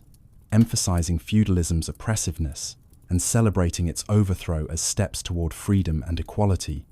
created different distortions, while similarly using the feudal past to argue about present and future social arrangements. The scholarly efforts to understand feudalism on its own terms, rather than as either an idealized past to be celebrated or a barbarous stage to be condemned, have produced nuanced accounts that recognize the system's complexity while acknowledging that all historical understanding remains provisional and subject to revision as new evidence appears and new interpretive frameworks develop. The physical survivals of feudalism in the contemporary English landscape create tangible connections with the medieval past, while serving modern purposes as heritage sites, tourist attractions, residences, and commercial properties that continue to generate value from their historical associations. The castles that have survived partial ruin or adaptive reuse occupy prominent positions in many English towns and countryside, with their imposing presence reminding residents and visitors of the coercive power that feudal lords once wielded.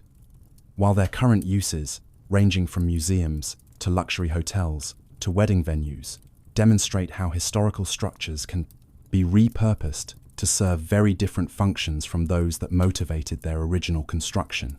The manor houses and country estates that evolved from medieval origins have often undergone extensive rebuilding and modernization while retaining architectural elements and spatial arrangements that reflect their feudal foundations,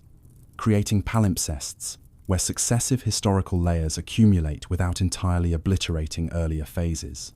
The churches whose medieval architecture survives alongside later additions and modifications continue to serve religious functions, while also attracting visitors interested in their historical and artistic significance,